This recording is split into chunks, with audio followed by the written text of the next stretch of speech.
Good evening. Welcome to our city council meetings this evening for Wednesday. I cannot believe it is June 12th already. If you'll bear with us tonight, we do have a couple of quick meetings we need to get through before our actual general city council meeting. It's just that time of year with budgets and everything, so we've got to go through a couple of other quick meetings, so we'll get through those as soon as we can. They usually go pretty quick. So we're going to start with our CDRA meeting. So we'll call that meeting to order. Look for item 2.1, look for an approval of the minutes. I'll make a motion to approve June 12th, 2024 minutes to be prepared and distributed to each member of the CDA board. The board will have 10 days to review the minutes and submit any changes to the secretary.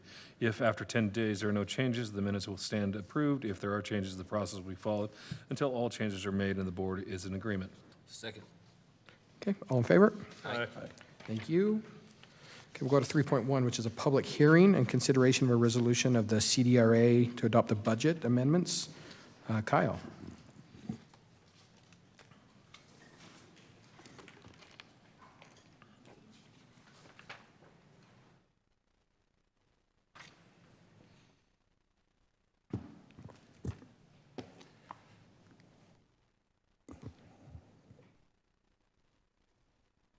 Thank you, Mayor.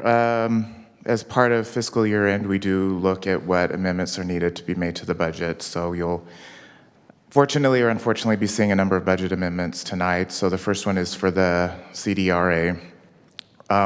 Overall, the adjustments are needed because we've received more tax increment revenue than was originally budgeted, which is a good thing. And we have a number of agreements that are tied with the amount of tax increment we receive. Is usually a percentage. If there's any exceptions, I'll note them as I go through it. So the first is our Herriman Town Center CDA.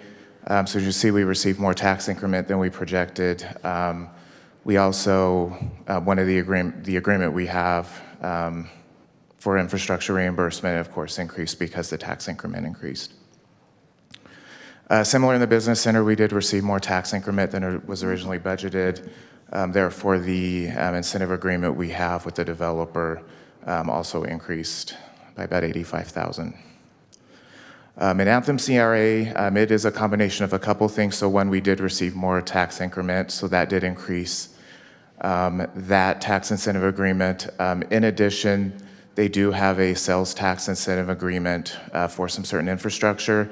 That originally wasn't in the budget because that agreement was supposed to end in June. However, we did have one building, the Slackwater building, that should have paid their building permit last fiscal year. As you know, you did do an agreement to allow them to defer payments, so we did have to abide by that agreement since it would have been paid last year. So that did increase the expenses more than just normal increment increases for their other increment financing. Similar in the Innovation CRA, we did receive more tax increment than we were anticipating. Of note, and I brought this up multiple times, is we do have an incentive agreement that has been signed but not executed because we haven't received authorization from the developer to start that, and we haven't received some of the other information we need. And with that, we do have a fifth project area, Herriman North, that did not need any budget amendments since that doesn't receive tax increment.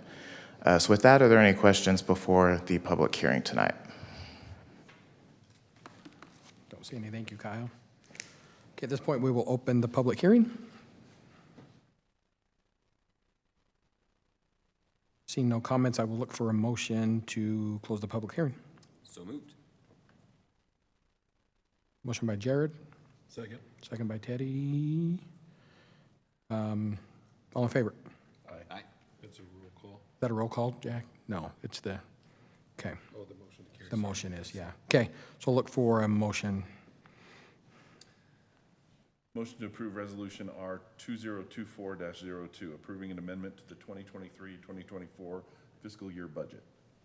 Motion by Steve. Second. Second by Jared. Steve? Yes. Teddy? Yes. Jared? Yes. And I'll vote yes, that motion carries. Okay.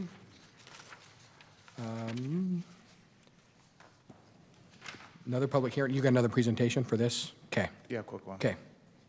Item 3.2, public hearing and consideration of a resolution of the community, the CDRA, adopting a final budget for the fiscal year. Thank you, Mayor. So as you probably remember, you did adopt a tentative budget last month. There have been no changes to that tentative budget, but I will just do a quick overview for the public or anyone interested on what's included in the budget.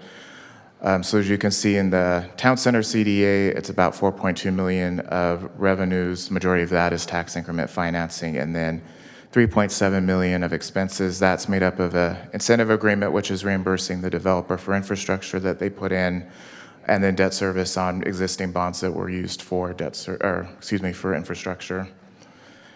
Business center is similar, so about $1.8 million of tax increment financing. That includes interest income, and then about $1.5 million of expenses. We have a tax participation agreement with the developer, and that's to reimburse them for infrastructure that was put in. Anthem CRA, $1.5 million of revenue, and then $1.3 million of expenditures. I will note we do have a sales tax incentive agreement with one of the major anchor stores. This will be the last year, 25 will be the last year of that, so in 26 that does drop off. So there will be more money flowing into that at that point, but that one will be satisfied. In the innovation CRA, so about 373 of tax increment and interest, and then 175 of expenses. Of note, once again, it's similar to the budget amendment. There is a tax participation agreement we aren't paying on because it hasn't been fully executed.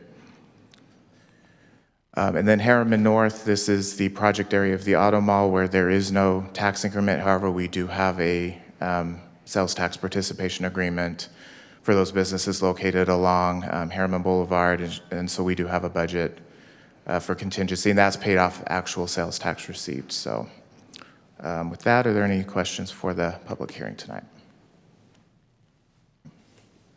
Thank you, Kyle. So at this point, we'll open the public hearing on this item. Seeing none, I'll look for a motion to close the public hearing. Make a motion to close the public hearing. Motion by Teddy, second by Jared. All in favor? Aye. Look for a motion to approve. I'll make a motion to approve Resolution R 2024-03, adopting the annual budget for fiscal year beginning July 1st, 2024, and ending June 30th, 2026. Second. Motion by Jared, second by Teddy. Jared? Yes. Teddy? Yes. Steve? Yes. And I'll vote yes, that motion carries. Okay, look for a motion to adjourn the CDA meeting. So moved. Second. All in favor? Aye. Thank you.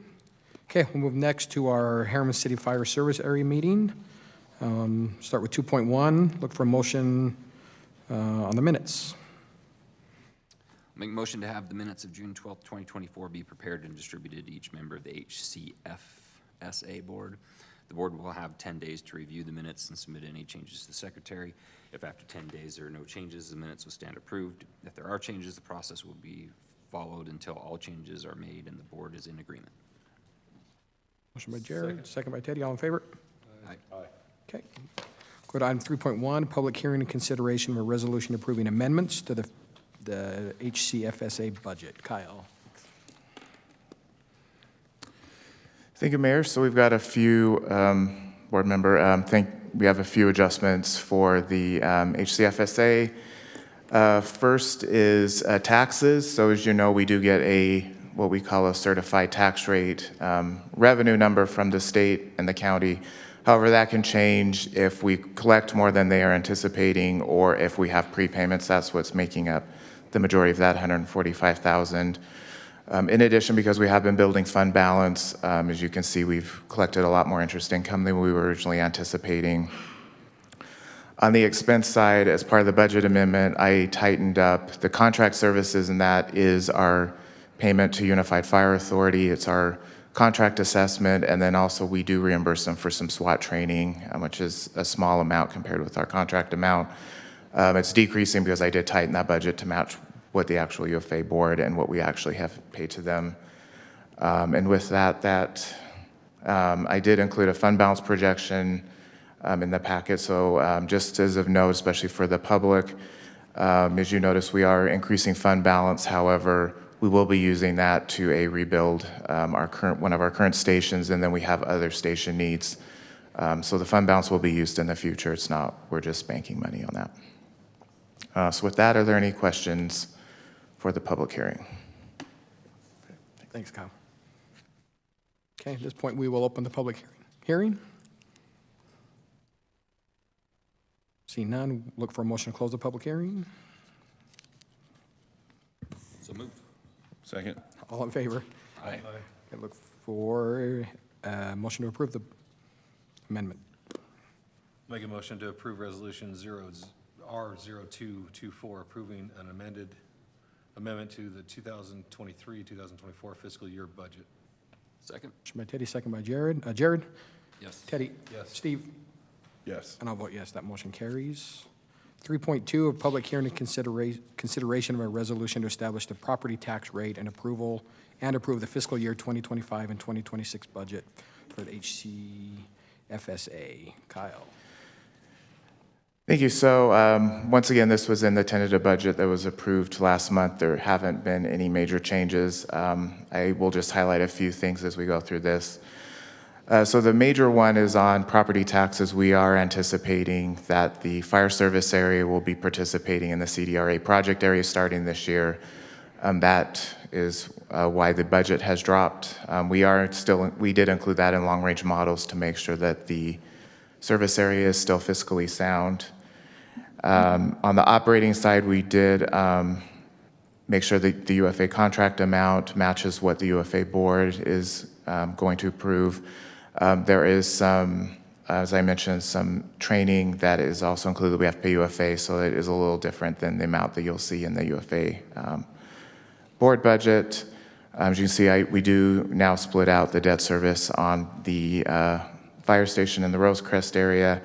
And of note, it does include funds to replace Fire Station 103. On the city side, there are some funds also budgeted in the Fire Impact Fee Fund, so that isn't the full amount. It's a little over $6 million if you combine all of it together. You've seen the fund balance already, so I'll skip that, but I do have note down here what the estimates are in terms of how much the HCFSA will be contributing to the renewal areas, which will be a little over 900,000, about 990 in 26. And those are estimates. We'll know the actual amounts when the taxes are collected. Part of the resolution you'll be adopting is also for the property tax rate.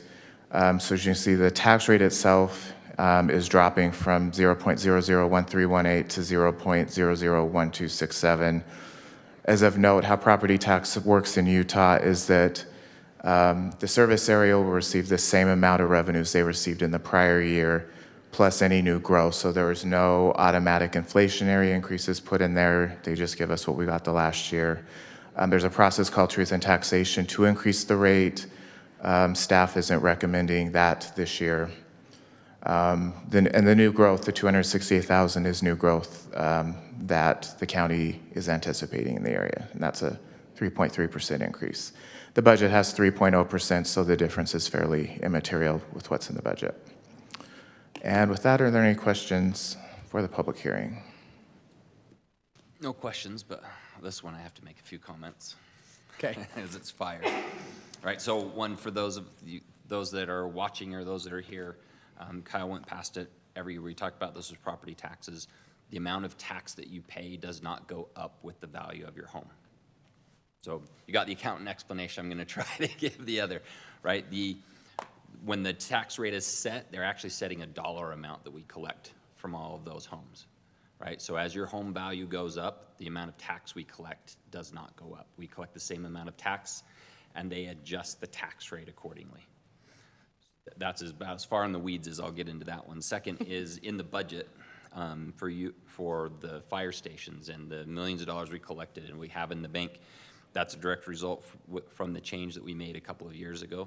I want to say it was 2 years ago now, where we exited the UFSA taxing district where we were lumped in with many other cities. They took all the money to, I believe it's a 15-member board to decide what to do with it. They were continually increasing the tax rates on those and using those funds for projects. in other areas. When we made that change, we saw that all of our new growth, the extra money was going to those things, and we wanted to keep that money here. Those numbers we're seeing there are a direct result of that. Not only will we pay off our portion of UFSA's debt, but we'll keep that money here and pay cash for the rebuilding of this station and hopefully the next one. So, I think great foresight, and it was painful to go through a couple years ago, but now we're seeing the results of it. Thank you, Jared. Okay, with that, I will All right, make a I'll do it. motion to approve. Make a motion to approve Resolution R03-24, adopting a final budget, making appropriations for the support of Herriman City. Oh, sorry, we didn't do the public hearing. Oh, did we not? I'm just Sorry. doing what the mayor told me to. You are. We'll open the public hearing at this time. Jackie trumps the mayor. She does. No, seeing no comments, we will look for a motion to close the public hearing. So moved. Second. All in favor? Aye. Now we'll look for that motion. All right, now I'll make a motion to approve Resolution R03-24, adopting a final budget, making appropriations for the support of the Herriman City Fire Service Area for the period beginning July 1st, 2024 and ending June 30th, 2026, and determining the rate of tax and levying taxes upon all real and personal property within the Herriman City Fire Service Area. Motion by Jared, Second. second by Teddy. Steve? Yes. Teddy? Yes. Jared? Yes. And I'll vote yes. Okay, look for a motion to adjourn. So moved. Second. All in favor? Aye. Thank you. Okay, one more, everybody. We're hurrying. We will now open the Herriman City Safety Enforcement Area meeting. Look for approval of the minutes. Motion to have the minutes of the June 12th, 2024, the minutes of June 12th, 2024, be prepared and distributed to each member of the HCC board. The board will have 10 days to review the minutes and submit any changes to the secretary. If after 10 days there are no changes, the minutes will stand approved. If there are changes, the process will be followed until all changes are made and the board is in agreement. Second. All in favor? Aye. Thank you, everybody. Okay, 3.1, public hearing and consideration of a resolution approving amendments to the fiscal year HCSEA. Kyle? Thank you. Last one. Well, of these. I do want to mention, especially for the public watching, so the HCFSA and the HCSEA, they are separate taxing districts, and the proceeds of the taxes are used solely for those purposes. So the FSA is for fire, the SEA is for police. So just to make that clear what these meetings are for. So for the first amendment, first is for property taxes. As you know, the board did approve a tax increase last August for a number of items. So it is adjusting that to account for that tax increase. I will mention about 10,000 of that is just due to additional collections, as I had mentioned in the first meeting, mostly due to higher collection rate than anticipated, and then also some prepayments. And then interest income, because we hadn't allocated out some of the tax increase, we did have more fund balance, so therefore we had more interest income. On the expense side, we did have some public noticing requirements due to that tax increase, so that 600 is to cover those noticing requirements. And then as part of the tax increase, the board did set aside a certain amount for a fleet vehicle reserve fund. That 698 is to transfer that to capital equipment fund, so those funds will be reserved for those future vehicle purchases. On the fund balance projection, this does outline, so with the ending balance for 24 is a little bit higher than initially anticipated. That's due to those increased interest and then tax collections. And then based on feedback on last month's city council meeting, we are specifically restricting the new growth funds and what funds we are using. We'll discuss this when we actually adopt the 25 and 26 budget, but we are separating those funds out as desired. So with that, are there any questions for the hearing? Okay. Nope. Thank you. Okay, at this point, we'll open the public hearing on this item. See no comment, look for a motion to close the public hearing. So moved. Second. All in favor? Aye. Okay, thank you, everybody. Look for a motion on 3.1. Motion to approve Resolution R24-02, approving an amendment to the 2023-2024 fiscal year budget. Motion by Steve, second by Jared. Jared? Yes. Teddy? Yes. Steve? Yes. And I'll vote yes, that motion carries. 3.2, public hearing and consideration of a resolution to establish the property tax rate and approve the fiscal year 2025-26 budget for the HCSEA. Kyle? Thank you. So before you is the recommended budget for 25 and 26. As you can see on property taxes, we were anticipating about a 2% increase. We'll go through a property tax chart similar to the HCFSA. The reason why it's not 3% is because we did receive a little bit more in 24 than we were anticipating. I did reduce interest income because we are anticipating interest rates to go down, and then also fund balance to go down, where we were transferring the money to the capital reserve fund for those vehicles. I did put in some money for public notices and then the transfer to public safety. So that is an adjustment from the tentative budget to match what the police services are actually budgeted to cost on the police side. And then once again, that transferred the capital equipment fund for those future vehicle replacements. Once again, the same fund balance as in the budget amendments. On the restricted fund balance, we are segregating out new growth and then what new growth we are using to cover inflation as directed last month, and we will be having additional conversations with the City Council in the fall once we have final numbers for fiscal year 24. On the tax rate, so similar, I won't go through my spiel again, but basically tax rates in Utah are based off of the revenue received prior year plus any new growth. Staff isn't recommending a truth in taxation to raise the rate or raise the revenue. As you can see, the actual rate went down to 0.001422, which will generate about $9.3 million of revenue, which is about a 3.4% increase from the prior year. And with that, are any questions? Or Are we anticipating public noticing on that, or are we just budgeting? we're just budgeting. It's just a placeholder. Okay, thank you, Kyle. At this point, we'll open the public hearing on this item. Seeing none, look for a motion to close the public hearing. Make a motion to close public hearing. Second. All in favor? Aye. Okay, look for a motion to approve the resolution.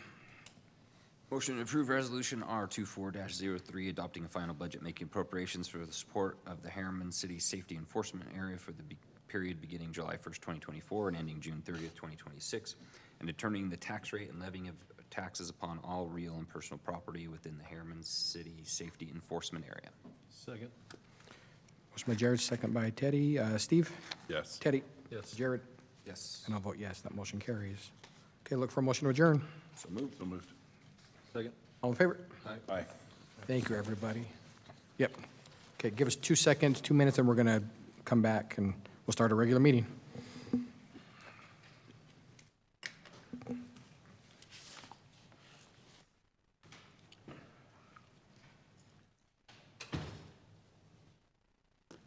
I knew it was going to get quiet. Everybody take a lap, right? Get the wheels out.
We still good? We still good? Okay. We'll now get ready with our regular city council meeting this evening. We will start with the Pledge of Allegiance by Lauren Christiansen, our Ms. Herriman, second attendant.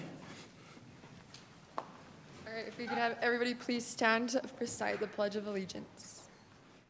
Ready, begin.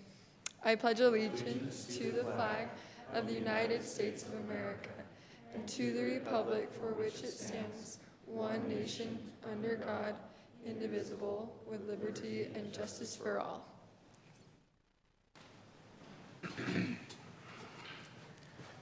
Thank you, Lauren.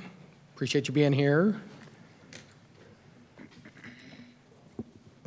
We will go to item 4.2, City Council comments or recognitions tonight. I might just have a couple real quick. The rodeo committee and all the events that happened throughout that week and the memorial from the firefighters making pancakes, the stuff at the city park, and then the service we had.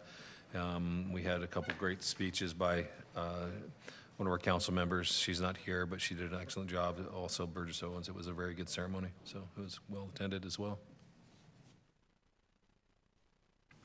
I will make a comment.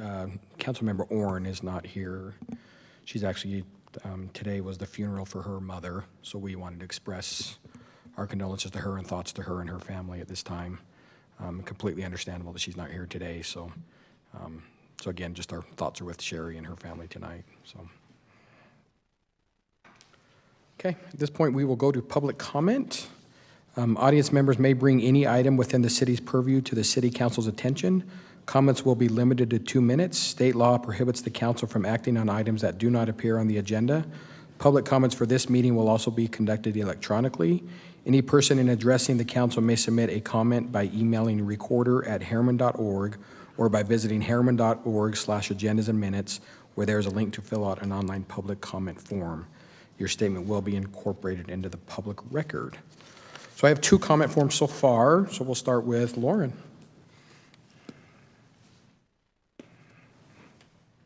Alrighty, so I am from the Miss Herriman royalty as a second runner-up, and I'd like to speak today on the Miss Herriman organization and really what it means to me. So this has been a tradition in our community for years and years and years, and has made a really huge impact on my life. But I will say that it is more than just a sash and crown to a young woman. It represents service, it represents a scholarship, it represents success, it represents style, and they included sisterhood. So for me, scholarships are what have gotten me through schooling, through my education, and have continued pushing me to where I am today. I wouldn't be who I am without this Miss Herriman organization when I started competing in 2017. Competing in 2017, I didn't know who I was, and by doing that pageant, it has helped me realize who I am as a woman, helped me gain confidence, helped me grow in the community, and more importantly, do service to my community. So Herriman City is a service-founded community. I started in the Herriman Youth Council and did a lot of service there, but this has given me the opportunity to do service as a young woman as well, and as a young adult. And there's so many opportunities to serve here that this organization has brought me. So I will continue to keep serving and doing all that I can with all of my heart for Herriman City. But I hope that these things that I'm saying can be considered for future reference in funding the program. That means so much to me and so many young women around this community. And I hope that it can continue to help these young women succeed. So it's really important to me, and I thank you guys for your time. Thank you, Lauren. And thank you for your service this year. It's been the best week of the year is coming up. Okay, another comment from Denise Christiansen. Thank you so much. I'm Denise Christiansen, Lauren's mom. I was quite surprised at the vote that eliminated the Miss Herriman Scholarship competition from the city budget. The comments that were made during that meeting about objectifying women and some of the personal feelings that were shared during that discussion I want you to think. I want you to think about how does that scholarship competition differ from the Heisman Trophy, the strongman competition, the caber toss, who are objectifying the strength of men. All of those things, the caber toss, the Heisman Trophy, they all require training, perfection of a skill, study, practice, and getting up in front of an audience to perfect and to show off that skill. So I don't see how the Miss Herriman Scholarship competition differs much from that. Just because we're giving these girls a crown and not a trophy, is that the difference? Because it shouldn't be. It's just simply a different form of a trophy. I know it was, and maybe your decision was based on the fact that I think it was mentioned that this was a $20,000 budget item. The budget for the Miss Herriman Scholarship competition for this year is $14,000. That number has not been met yet. That number has not been all used yet. So it's not quite as much as I think was represented. And I just want to say that this would be an opportunity for Herriman to be recognized statewide and perhaps nationally. And if we want to play on the big stage, let's play on the big stage. Let's give these people who are in our youth council the opportunity to move to the next step, which might be the Miss Herriman Scholarship competition. Because we know that the majority of the people that do serve on the youth council, a lot of them are girls, and they're gaining their feet, and they're gaining their introduction to the city and the workings of the city and how they can better serve the city. Thank you. Thank you, Denise.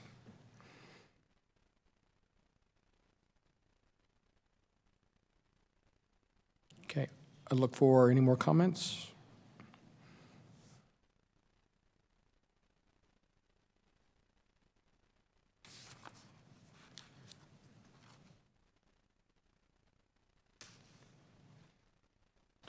If you have anything. You had it to to- the. Yep, perfect, thank you. Okay. Hello. I'm Manolo Cruz. I'm the Colombian director, actor, and with my first feature film, I win the Sundance Film Festival Audience Award and Best Acting in these beautiful and big festivals. With this movie, Between Sea and Land, that talk about the love between the mother with your boy in disability, I touch very deep the heart of the people. And I am here in Utah working in my next feature film.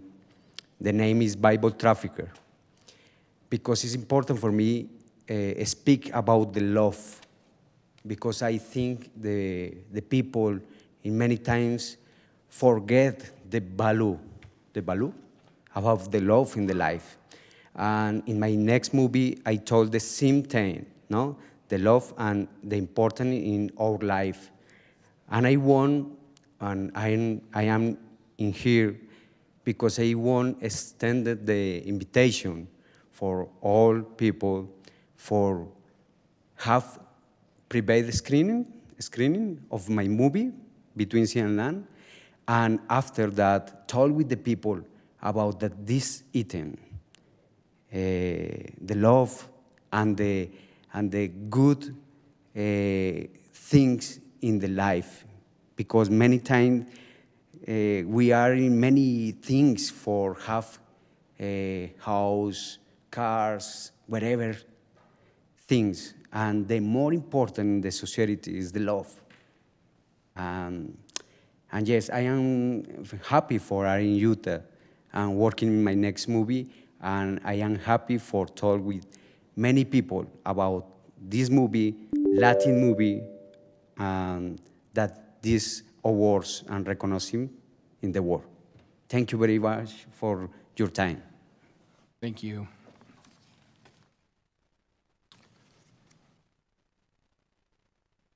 I would say let's connect with Marco. I think Marco on the Friends of Herriman under culture, I think might be a good fit. So would love to, and I can help connect those dots, Antonio, whatever. So I think that'd be really cool. So thank you for being here. Good evening. I'm here as a resident of Herriman, presenting to you a public safety concern that I have. In the city where in the house where I live, Can you state your name? Oh, my name is Mario Mora. Okay. I live here in Herriman. In the house where I live right in front of two of your drainage parks, so we call them ball parks. So there's two of them. The problem that is happening is that people, especially teenagers and sometimes adults, are riding motorcycles, dirt bikes, motorized equipment in the ballparks. And this is creating a public safety problem because kids are playing there, and we have to be watching out for my kids. I can't let my kids go in there and play because they have to be watching out for motorized equipment, possibly jumping over them. And there have been parents that have stopped these riders from jumping on the other side because they don't know where they're landing. And on the other side, there have been kids there, so they have been really close to call off an accident happening on this. Besides the public safety problem, these kids are destroying the park. This looks like a racetrack at this point. And so I'm bringing that up. I know I called the police. I talked to Anthony here from the parks. There are signs there, but I'm proposing that those two signs that you have there, they need to be moved to somewhere where they're more visible, because right now they're just not visible. People ignore them. I think they should be in a place where they're blocking these racetracks that they're making at least. And then Anthony also mentioned that he's gonna make some temporary signs. So I've been working with him with Parks and Recreation to hopefully put something there. I'm also wondering about what is the police response with this, because we have called the police. One time we know that the police did catch 1 or 2 kids, and we overhear a conversation after the police left, because the police left even before the kids left. And we asked this kid, my wife asked this boy, did you get in trouble? And he said no. So we're wondering what is the repercussion, what is the police doing? Because there's a sign there. The sign says that violators for this kind of misconduct will be cited for disorderly conduct. So I don't know what the police action is there, but that's what I'm bringing up to you. Thank you. Can you tell me again which park you're... I can give you my address. It's right in front of my house. 6512 DeRossi Drive is by Hamilton Farms. That's what that area is called. Farms. Okay. Hamilton Farms, yeah. Perfect. Okay, thank you. Thank you. Okay, we'll work with you. We'll reach out and we'll talk. So, thank you for bringing that Just up. as a comment, to tie into that, I've been receiving complaints from residents talking about motorized vehicles on trails, parks, all kinds of things. So it's something we really need to figure out how to address as a community. As soon as the weather gets warmer too. They all come out, yep. Okay, perfect. Okay, thank you. Okay, any more public comment at this time? Okay, at this point, we'll move on to, thank you for your comments tonight, and appreciate you all being here. Yep, love that. Never have comments, so thank you all for being here. We truly appreciate your comments and your feedback. Okay, we'll go to city council reports. We'll start with Jared. Nothing to report tonight. Okay, Teddy? I got a couple things. Probably the biggest thing right now is your sewer board, we changed our name. So we are now the Jordan Basin Improvement District. So that is what you will be seeing on your new bills, and we did it for a couple different reasons. But that is, so most of it was due to confusion between entities, and now it should be pretty clear on who they're calling and who you're billing from. I also want to congratulate the 2 new ribbon cuttings we did today. Lucky Tie in Smith's parking lot that took over the Bamboo location, and is it Chunga's at there where Feast Box and American Burger was. So we've got the food looked great and smelled great. It's not on my eating plan, so I did not partake, but the staff was amazing at both locations. So that's it. There were already 8 reviews at 4 o'clock for Chunga's. Chunga's? They were Yeah. all 5-star. They're busy. They've only been open 3 hours at the time, and they were Yeah. already, so anyways. Okay, Steve? Interesting information from the mosquito abatement district. There's just a lot of water. In case you guys haven't been seeing the water levels in the rivers, the reservoirs, the lakes, there's a lot of water, kind of unprecedented water. To put that into perspective, the Jordan River averages 550 cubic feet per second. Right now, as of June 7th, it was recording 1,408 cubic feet a second, almost triple what the normal rate is. Some of the surrounding lakes, Jordanelle is at 90, almost 97% full. Rockport is 96.5% full. Deer Creek is 99.5% full. And Utah Lake is 103.5% full. And because of that, there's a statutory requirement that to protect the lands of the people around the lake is required to release that water down the Jordan River, which is part of why there's so much water flowing. Side effect of that is that the edges of where the banks of the river now have expanded and created standing water areas all around the area. So it has required the mosquito abatement district to do a lot more treatment than they normally do. A 5-year average through the end of May is they treat 54 acres. Through June of this year, or through the end of May of this year, they've already treated 181 acres, so more than triple what their 5-year average is. They have begun testing for West Nile virus. They haven't detected any yet, but they have a change in policy now that all positive tests,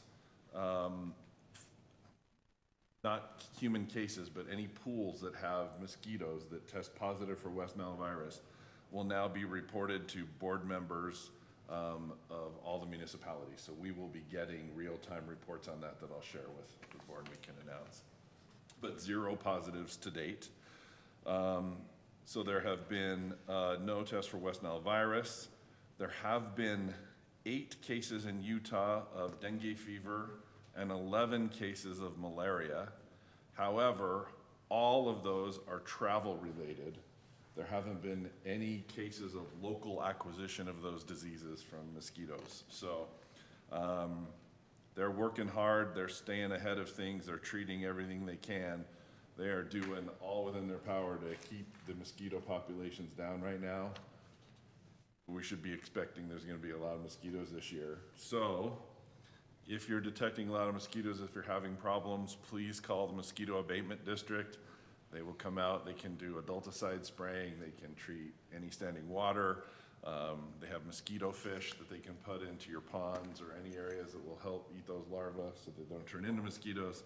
But I'm proud of the work that the district is doing and how they're staying on top of things. So, and by note, the tax rate for the mosquito abatement district is the 3rd lowest tax rate in the state. The second one is a water district that covers 1 block in Lehigh, and the other one is, I can't remember what the other one is, but it's the 3rd lowest in the state. Good work. So very, very, and we've got a huge fund balance, so we don't have to change the tax rate anytime soon. So For a while. we're doing good with the money we get. Well, thank you, Steve. I'll try to be brief here. I did attend, Wendy and I attended ITGA last week, the Towns and Gowns, as guests of Salt Lake Community College. It was a great week with some classes and discussion amongst how we can work with our partners out there at SLIC. It was a great time. Also took advantage and met with Congressman Owen's team while we were back there. Tried to take advantage of the time back there, so it was a good week. As was mentioned, I hadn't had a chance before Cam stole my thunder. I was asked by the league to serve on this CHA subgroup. There's 4 subgroups in the CHA, the Commission on Housing Affordability. So they did ask me to serve on this subgroup 2. We just had our first meeting yesterday, kind of just, we were hearing the ideas that the legislature's pushing out, and then we'll start, all the groups came together today to talk more, and then now the next one will start formalizing our attack, or if you will, how to go back, go about there. Because there'll be some draft legislation probably at that point. So as you can imagine, some fun stuff coming down the road. So I was also privileged to attend a ceremony Saturday unveiling Camp Williams. They unveiled a statue in honor of the General Williams, who the base was named after. So his grandson actually was there. He actually commissioned the statue to be made. He paid for it. There were no taxpayer funds used at all. It was entirely fundraised for. So it was really cool to see that unveiled with his grandson and a couple of his great-grandchildren that were there. So fascinating story. I'm going to try to post that story out there on my Facebook because it was I had no idea the backstory and what he had done. So I thought it was fascinating. Then lastly, the Kite Festival, again, I kind of made mention of that. I attended the Kite Festival with Cohen on Sunday. It was the coolest thing seeing there were about 30 kites flying out here over Crane Park. My son's was not one of them. We could not figure out how to get a kite in the air. So, but it was just a really cool event with music, and they had some vendors out here. So for being year one, that they want to do it, they want to be back because it was crazily successful. So I think they will be coming back again next year. So really cool. So that's all I have. So we will move on to item 8.1. We have a youth council legacy report tonight. So ladies, I don't know who's going to take point. All of you, come on up. Welcome. Thanks for being here.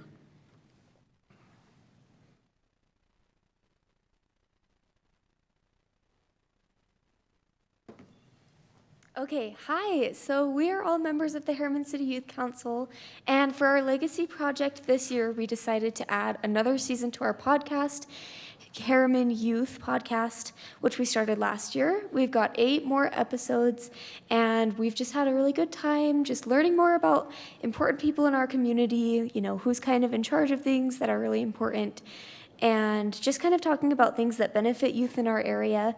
I think we've all learned a lot about how we can kind of raise up the other youth and our peers around us. Some examples of some of the podcast episodes and some of the people we talked to was we did a mental health episode with a therapist named Ginger Healy. We also talked about entrepreneurship with the Mountain Mike's owners, Lydia and Katie. We went to the library and did an episode about the library. We did social tips for teenagers. We also talked to a local, what was her?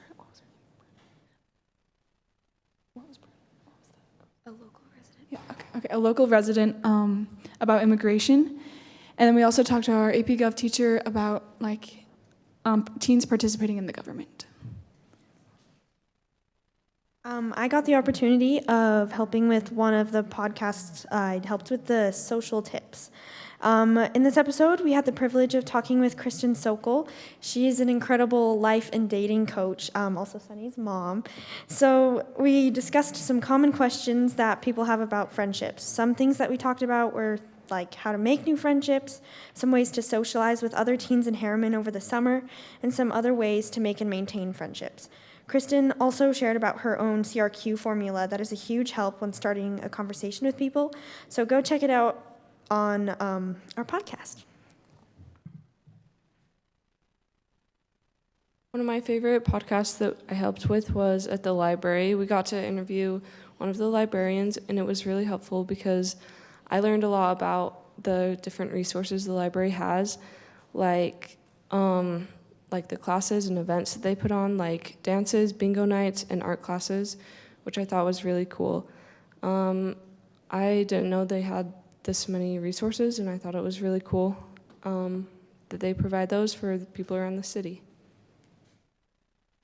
I think overall we learned a lot from this project. Not everything we planned went perfectly according to plan, and some things were difficult to schedule, but we learned how to deal with things kind of on the fly. Like, for example, for the library podcast episode, we didn't have that scheduled. We just went into the library and asked the librarian if she would record a podcast with us right then, and luckily she said yes. And I think it turned out to be a really good episode. We also learned how to be prepared, but also just improvise at the same time. So those are some challenges we overcame. We also had a lot of trouble with Spotify and getting everything published correctly, which if you're wondering what trouble with Spotify entails, it may or may not include staying up all night on the phone with Spotify support staff trying to get it published. So I think overall this was a really good learning experience for all of us, and I hope that some good comes from the community for it and that people listen to it. And also, it will be on the Herriman Youth Council website soon, and then it's on Spotify right now under Herriman Youth Podcast. Herriman Youth Podcast. Love it. Sorry, I'm going to get your picture. Your mom wants me to get a picture. Okay, good. Lady, I love that. I think it's relevant to today. I mean, I think I love the topics you touch on. All of those are critical to our youth today. I love it. Strong work. Thank you. How many of you graduated? How many of you are gone? 2, right? You other 3 better be back, right, next year? Sunny, do you have your own podcast still, too? Do you have your own? Or do you just do the comedy for fun? Because you're hilarious. Okay. And Kristen, good to see you. Appreciate you being here. So I'll send you that picture. So. You know what I love about this legacy project? It doesn't cost us a dime or budgetary, and it will live on forever. And once it's on the internet, it's there, and you can look back generationally for this stuff, so it's really cool. Love it. Very cool.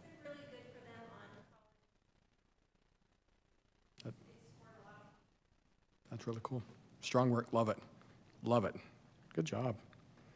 Okay, well, thank you for being here. Sorry you had to sit through all that other fun, important stuff. So, okay. Thank you so much. And don't feel like you have to stay. I'll tell you that. Don't feel like you have to stay. But I can't believe they're graduating. These are former babysitters. Right. For me.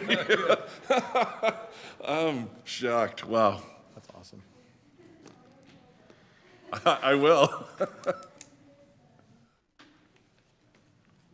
Okay, we'll move on to item 8.2, fiscal year 2024 Office of the State Auditor's Fraud Risk Assessment. Kyle.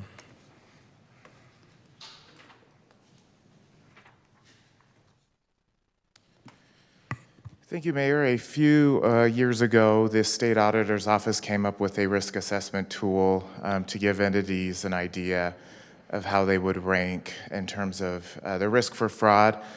This is a one-size-fits-all sheet, so it deals with little districts that have 2 employees up to the county and the state that have thousands of employees. So you do have to take that into effect when you're looking at this. So overall, the city did great. We actually did increase our points from last year with the promotion of an accountant to a senior accountant. That does qualify us to have somebody as part, we consider part of a management team because she is in the management pay grade. And the only 2 things we didn't receive points for are, their recommendation is to have the employees and elected officials annually commit in writing to a statement of ethical behavior.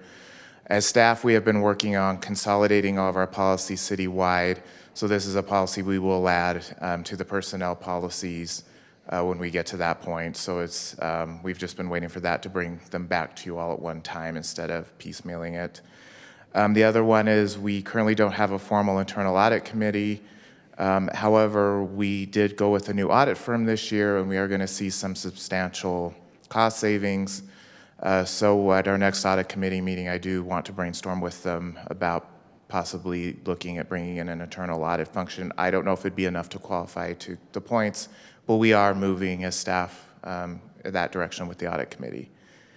Overall, our risk score is 355. I will note it is different than the one that's in your staff report. This is quite embarrassing being the finance director, but there was actually a math error. And Steve's not here to point that out for me. So it is 355, which is low. If we do receive at least the other 20 for the statement of ethical behavior, which would be a very easy thing to implement, we would be in the very low. So with that, are there any questions? There's no action required on your part. I just have to present it to you. Okay, thanks. Appreciate all your work, Kyle. Thank you so much. Okay. We'll go to item, we've got some public hearings tonight. 3 public hearings.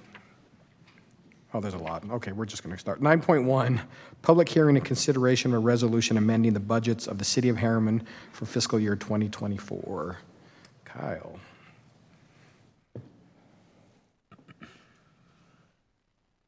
Thank you, Mayor. We do have a few recommended budget adjustments for the fiscal year. I did try to consolidate it. The full detail is in the staff report, but due to the size of the agenda tonight, I'm going to try to make this quick. So on the revenue side for the general fund, we are looking to increase revenues about $257,000. The majority of that is due to increased Class C road funds than we were initially anticipating. As you are aware, we did receive a grant from Rio Tinto for $50,000. That is directed to go to the Columbus Adult Education Center, so that's an in and an out. We did change the budget process this year, so any reimbursements for damage we get, so if a vehicle gets damaged and we receive insurance proceeds or other proceeds, we aren't budgeting those revenues like we used to. We're waiting for those to come in, and then we will credit the applicable department for those repairs that they're having to do. And then on the events side, as you know, there's been a number of changes with the events, the largest one being adding the third day to the rodeo. The events department has also increased the amount of sponsorships that they've gone out and received. So that is an offset that increases the events budget on there. As you can see on the expenditure side, there's a couple I do want to note. One is when the budget was created for fiscal year 24, we hadn't been budgeting blue stakes in the general fund. There was blue stakes in the water fund, but not the general, so that needed to get budgeted in. One of the larger items is, as council members, I believe it was the last council meeting, you did approve a reimbursement agreement for Herriman Boulevard Phase 5. We were initially planning that on being in the 25 budget because that reimbursement agreement had been passed and the developer had met all of the obligations to be reimbursed. We did reimburse it in 24 and then use other source funds to make that payment. Of note, to make that payment, we increased the revenue as mentioned before, but then also we have a debt service payment we didn't have to make due to issuing a capital lease this year versus last year when it was, when it was planned. And then there is a small transfer to our public safety fund, which is the non-police side, for the animal services building lease. Long story short on that is I've been working with the lessor. We're having a discrepancy on how much we actually owe when we transferred buildings. It looks like we inadvertently paid for both spaces in 1 month. I believe we should receive the money back, but I did want to have the budget in place in case for some reason we did owe the amount, which I don't think we do. That way we don't have a budgetary audit finding. So if we don't end up paying it and getting our money back, we will just reduce that transfer. In public safety, so this is one of the strange accounting things. It's the best way I can describe it. We are required by GAAP on long-term leases and then what we're calling SPITA, which is basically software contracts. We have to recognize a revenue and then an expense and then recognize it as debt. So this is performing that. It's a purely accounting thing. It makes no sense. On the capital project side, I did consolidate all the different funds into one slide. Couple of the larger ones. So on the ARPA funds, there are some reallocations that need to be done on the projects. These have gone through your approval through the change order process, and there have been previous discussions on these. On the fire impact fees, there were some design costs for the Station 103 rebuild that came through, so there is a $15,000 request for allocation to pay those fees, and then in the budget, it is reducing that, so it's just moving it up 1 year, and there are the funds available for that. Of note, as you know, we did receive a $14 million grant to build Olympia Blvd. That's just going to be a straight pass-through to the developer who's building it. However, this is putting that budget in place, although we have not received requests from the developer to pay that. And then another thing, which these are getting less frequent, what I like to call the surprises. We did have a fee in lieu that came up that had been paid by a developer back in 2016. We did verify that it had been receipted. However, at some point the budget had been dropped off, so this is putting that budget back into place so those improvements can be done by staff. And then we do have a new fund, a capital projects equipment fund that will be storing the vehicle reserve funds for the police department and their vehicles. Can I ask a question in reference to the Station 103 design? Yes. The source of those funds, is that a general fund expense? It is. Why wouldn't that be an FSA expense? So there's actually two funding sources. One is the fire impact fees, and the other one is the fire service area.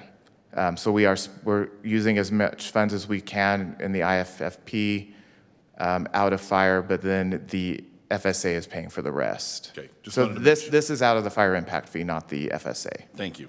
because we're trying to get the impact fees paid down first. Got it, thank you.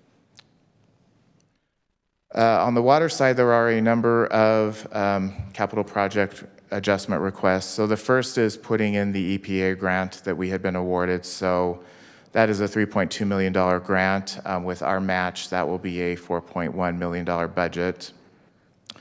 In addition, we had a number of Old Town water projects that were being covered by the grants. We also consolidated those budgets. So right now it's one budget for that. Next one is the water line reimbursement for 6400 West that the council had already approved. We had mentioned in the time of the staff report that we didn't have the full amount of that reimbursement set aside. We only had part of it. So this is to complete the amount we need to reimburse, which should be fairly soon. As the Public Works Director had mentioned in a few meetings ago, the Stillman Well rehabilitation contract was approved. So this is allocating budget to that. And that is a reallocation of another well rehab. Another reimbursement that the council had approved was for the Eastridge PRV, and then the last one is we have the PRV, the Public Works Department would like to install it. The budget that was in there had been insufficient, so this is to increase it to the amount that would be needed to actually do that install for that PRV. To make all of this balanced, so I did remove the 2 frozen water positions that we aren't funding at the current time. And then we did an evaluation of the water purchases and realized we could reduce that $800,000. So overall, it does balance out to zero, so we aren't using fund balance. We're not increasing revenues to make all this work. We've looked at ways with existing resources. And then in impact fees, there are a couple adjustments being requested. One is for the master plan, due to the length of the amount of time it's taken to do the master plan and some amendments that have been made along the way, that cost has increased. And then we did originally have money in the budget for a reimbursement agreement for Blvd. The developer had met the entire terms of the agreement, so this was to complete it, so that didn't require an increase in the budget. Stormwater and impact fee funds, a little less complicated on their adjustments. One is historically we had been under budgeting printing and postage. So this is to increase it to match that. And then impact fees are more than we were anticipating. And then we did have a reimbursement for Danzig Boulevard that they met the terms of the agreement. So that's to increase that to match that. With that, I know that was very quick. Are there any questions for the public hearing? Okay. Nope. Seeing none, we will open the public hearing on this item. Okay, seeing no public comment, we will look for a motion to close the public hearing. So moved. Second. All in favor? Aye. Aye. Thank you. Look for a motion then. Make a motion to approve resolution number R21-2024, approving the amendment of the 2023-2024 fiscal year budget. Second. Motion by Teddy, second by Steve. Teddy? Yes. Steve? Yes. And I'll vote yes. We'll make a note that Jared's not here. Is that okay? Okay. That motion carries 3-0. Okay, item 9.2, public hearing for a proposed compensation increases for specific city officers. Kyle.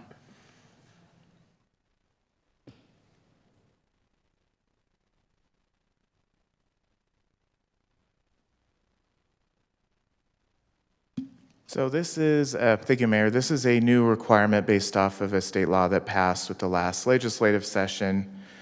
So it's Senate Bill 91, so it requires any compensation increases for specified officers to have a public hearing before those increases are put into effect. The law is very broad on who is included in this. They call it executive municipal officers, and I put here what was in the bill in terms of head or chief of a department or an assistant chief or a deputy of a department division. We, as staff, put the bar at the manager level and above, so that is what is in the in the resolution.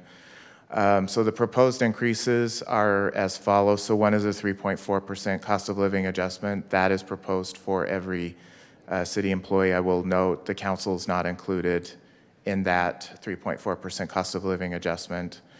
And then the city attorney and then the assistant city attorney, the HR department is recommending a market adjustment, so their salaries are with market. Same with the IT and communications director.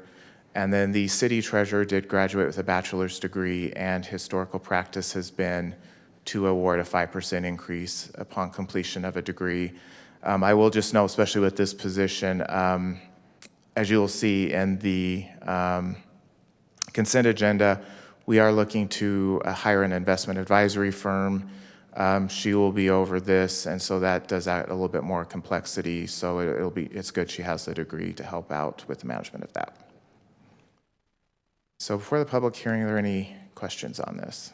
Yeah, question. Do we have steps and ladders? Is similar, or is it we just go off the market adjustments as it goes on? So the police department has steps. The general employees, no, it's market. We have ranges, okay, and are working to move employees within ranges, but we do not have that traditional step system.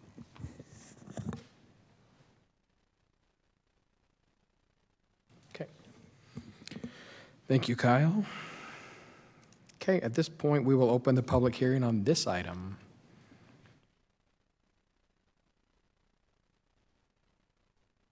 Okay, seeing no comments, I'll look for a motion to close the public hearing. So moved. Second. All in favor? Aye.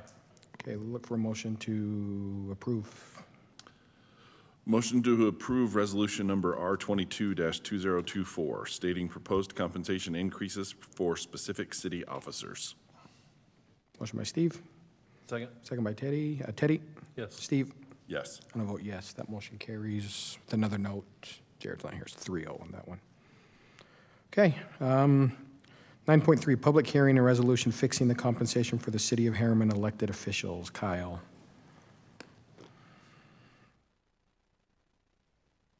Thank you, Mayor. I've got a few points before you as a council have a discussion in the public hearing. So one is our HR division does a yearly compensation study for all positions. In the staff report, I did include the analysis that the HR department had performed.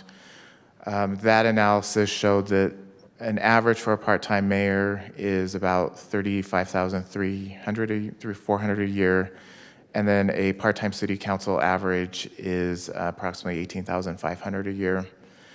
So the HR's recommendation was to increase the mayor's salary from $24,000 to $35,000, and then city council members from $14,500 to $18,500. And I had previously mentioned this, but I will mention again, the compensation for the elected officials does work a little differently than a normal rank and file staff member. So the elected official salaries do not increase with the general salary. So if there is a merit or a COLA adjustment for the normal staff, that does not apply to the elected officials. I just wanted to make that clear. And any change to an elected official salary does have to go through a public hearing. Are there any questions for me before any discussion or the hearing? No, we'll do the public hearing first, then we can discuss. Okay, I'll open the public hearing on this item.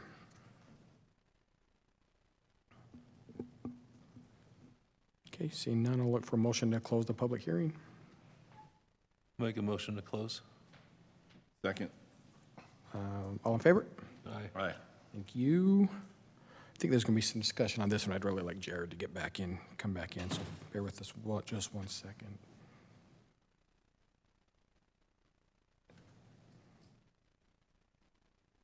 Long meetings create lots of breaks. So I should probably stop drinking soda. Nature doesn't always line up with what your agenda timing is. I can eat a piece of candy while we're waiting. Don't start.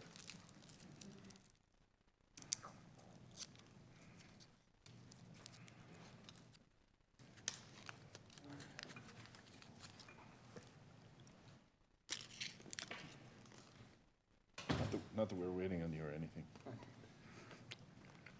It's way too quiet. Yeah. Because I have a horrible back and I'm having an issue at the moment. No worries, we just wanted you here for 9.3. So close the public hearing, Jared. We're just looking for conversation on this. I've got a few points I wouldn't mind making, so I'd like to hear everybody's thoughts on this, if you so choose.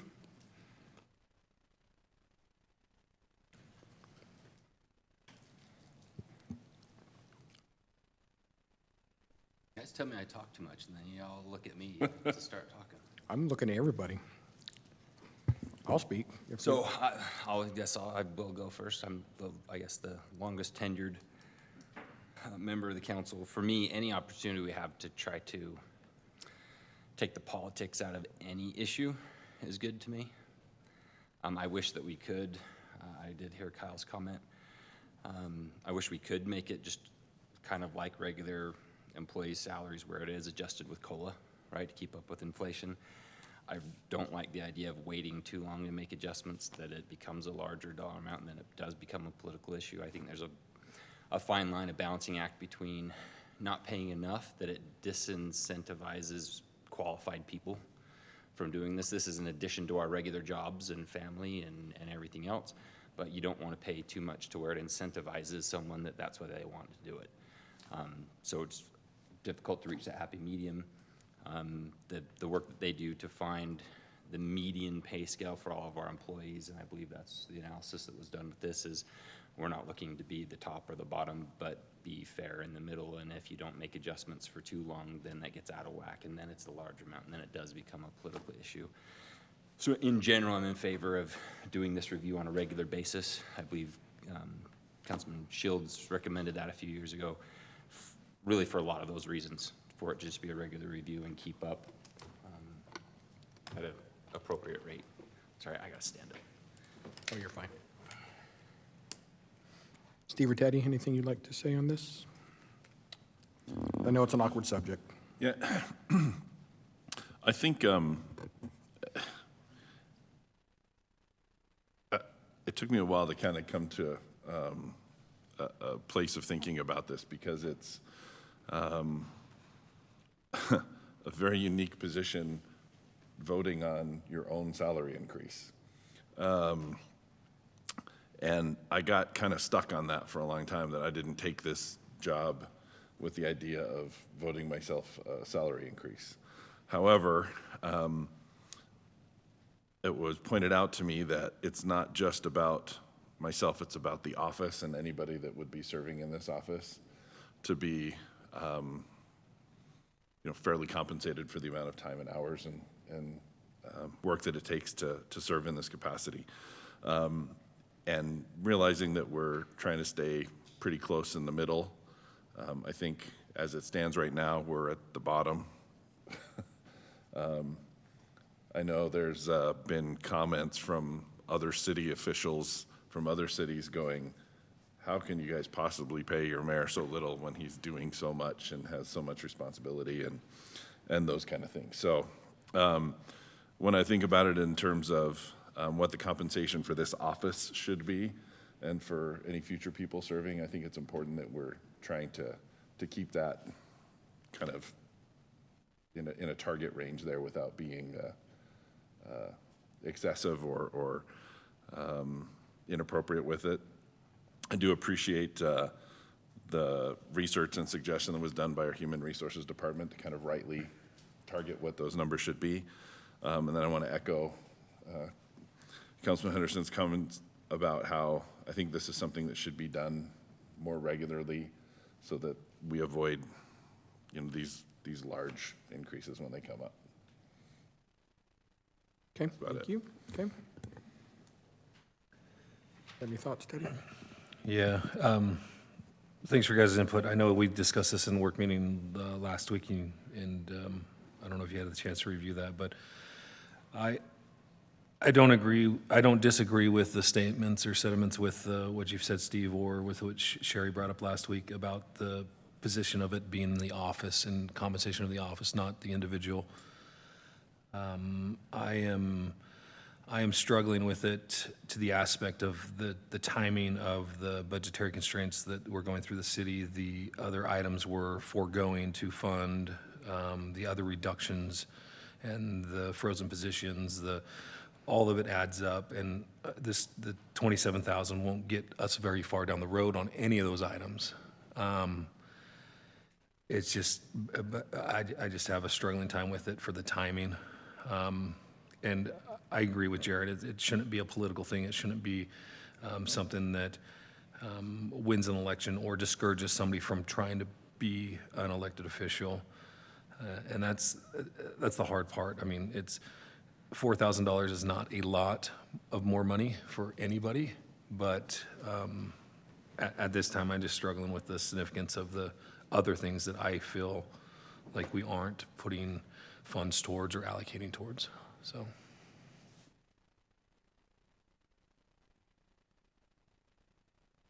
Now I have to talk.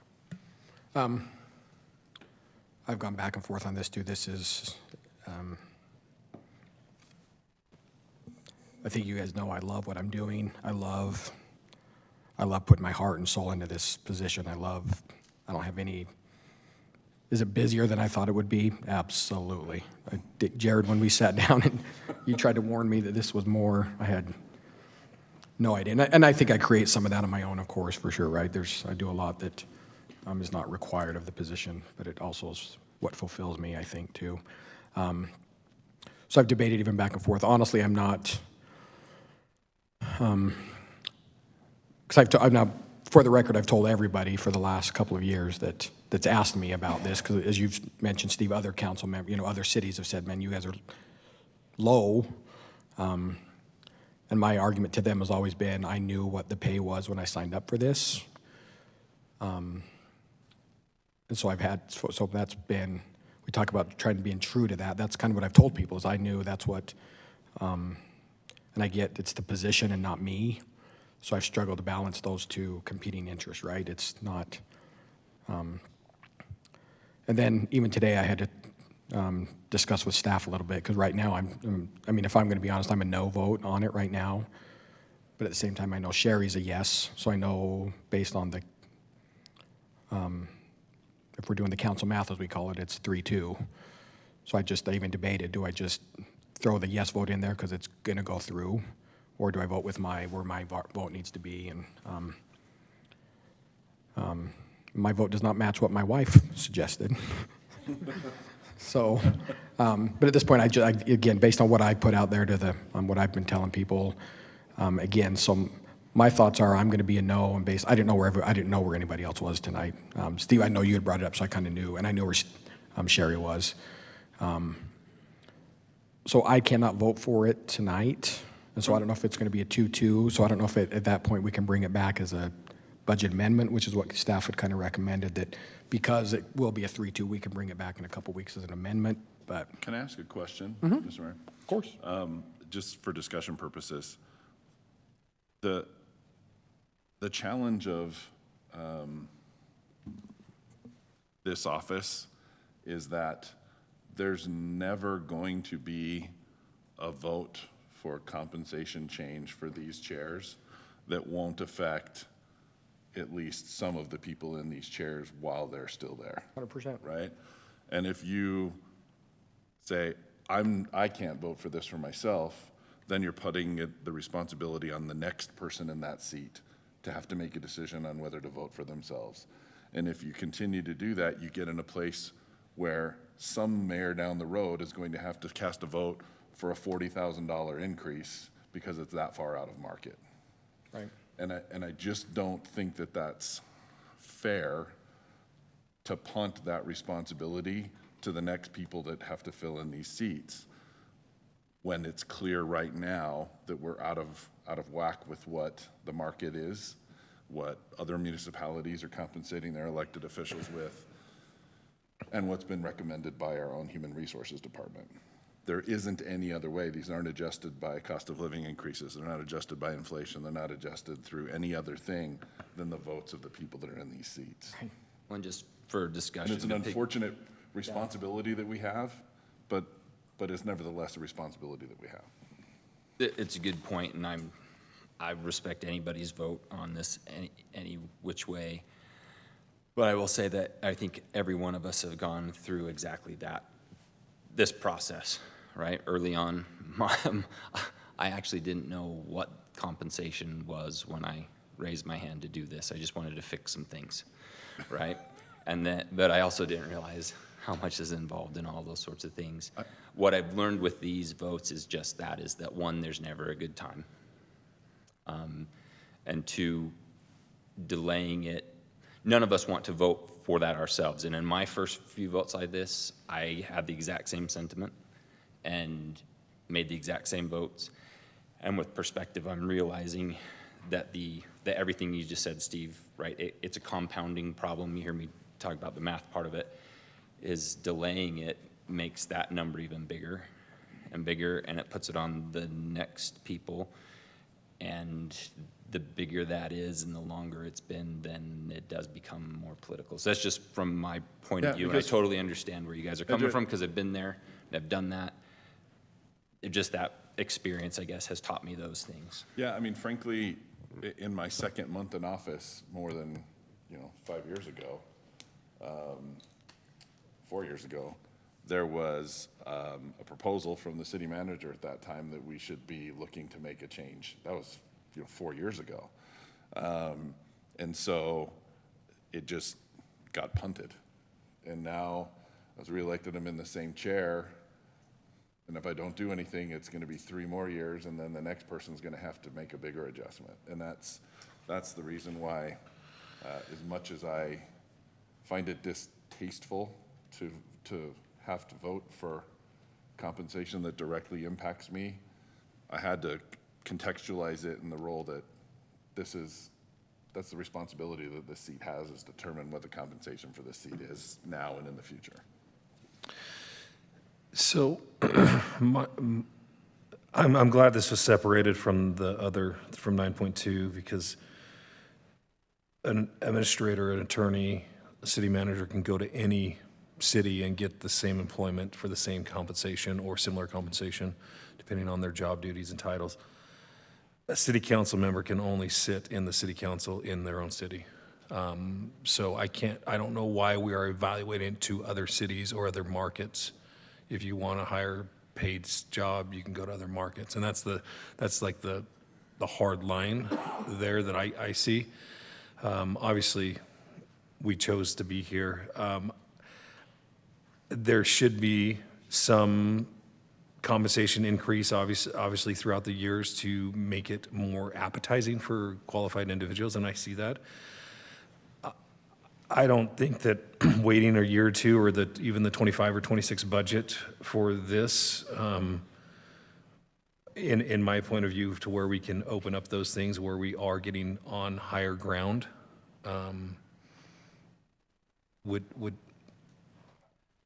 that's where I'm sitting. It's just not. I think the timing sucks anytime, right? But I think it's harder now, especially when we're saying more no to things. So I don't want to repeat myself again, but yeah. So, but I agree with everything that's being said. So I do. And I don't disagree with anything you said either. Yeah. I think we've all been weighing these same issues, right? So my wife is in Virginia tonight, so hopefully she's not listening. She's not listening. I know her. She's not listening. She's 30 out there. She's John, is anybody listening? Nobody's paying attention. Teddy, I hate frustrating. Nobody's paying attention. This is a $27,000 decision in a $30 million budget. Right. And this will probably get most attention after the vote, but the other things that we do. And that's shameful in its own respect. Yeah. We just don't have any. There's no one here making comments. There's no public watching online. There's nobody involved in these budget decisions, and then they're going to be mad with whatever decisions we make, And I know where you're going there. It's up to you. And I know. I feel like the swing vote suddenly because circumstances. Ted, you actually made comment that made me think, the reason I was talking, and I don't want to, you guys know I don't talk a lot in these, but I'm going to take a minute. Teddy, you actually made a comment that's people in the, our staff could, we don't want them to leave, but they could move. My wife right now is struggling with her current employment, and she does, God, I hate that I do this. She feels stuck because I'm so invested in what I do right now. I can't go out and find a way to supplement. If she were to want to take another job that was less pay, I can't go out and immediately tomorrow find another job that supplements that income.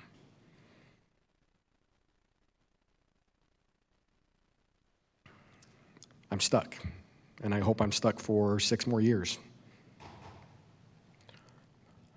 So Teddy, I hate to say it, I think your comment actually I think I actually owe this to, you're right, we can't go work in another, but I think we are severely underpaid.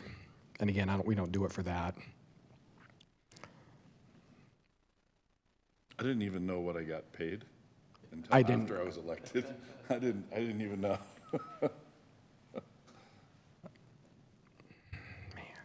But at the same time, I get it, but I struggle. I watch Lauren here today as the program that's so near and dear to her heart.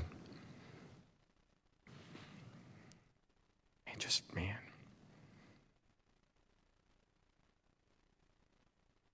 I didn't sign up for this.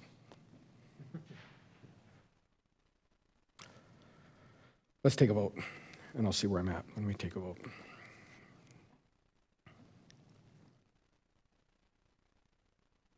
Okay, For a motion. Yeah, I'm looking for a motion, I guess, at this point.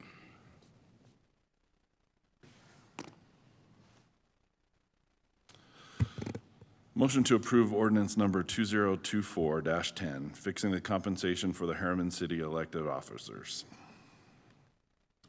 Motion by Steve. Second by Jared. Sorry. Okay, Steve? Yes. Jared? Yes. Teddy? No. Oh, good grief.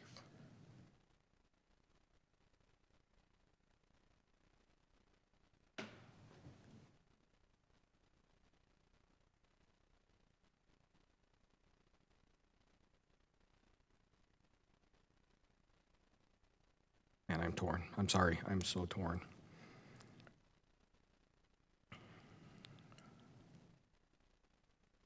I am absolutely on the fence, and I think what is going to, and I'll explain this, that I will say that part of the motion is because I do know that Sherry is supportive of this as well.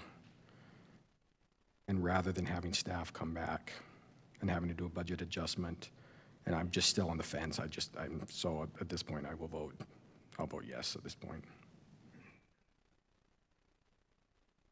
So that motion carries 3-1 tonight.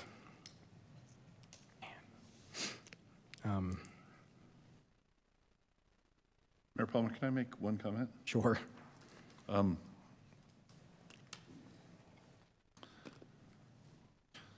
think that the challenges around this decision, I don't usually speak this way about fellow members of my council, but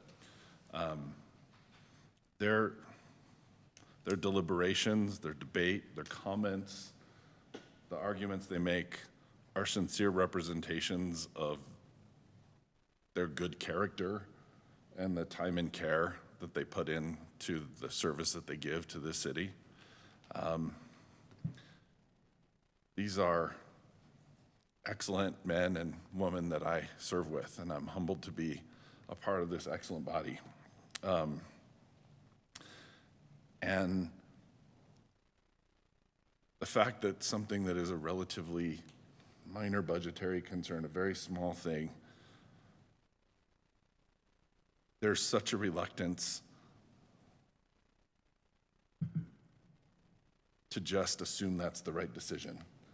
That there's a deliberation, there's a careful consideration, there's a weighing of many issues. Anything that affects us as members of the council is a different decision than it affects anybody else. And I just wanted to take a moment and laud my fellow council members for their time, their consideration, and the challenge of making such a difficult decision. And I think it speaks very highly of your character, and I appreciate the chance to serve with all of you. I appreciate it, Steve. It feels heavy. Okay. We'll move on to the consent agenda. Look for a motion on the consent agenda. I'll make a motion to approve the consent agenda as written. Motion by Teddy. Second by Jared. Steve? Yes. Teddy? Yes. Jared? Yes. And I'll vote yes. That motion carries.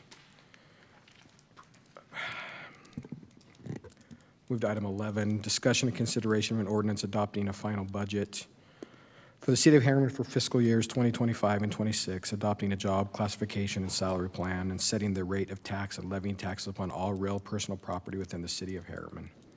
Kyle. Thank you, Mayor. Before I start, I have a brief presentation. I do want to mention that you as a council have been working on the budget since February, so I do want the public to know that.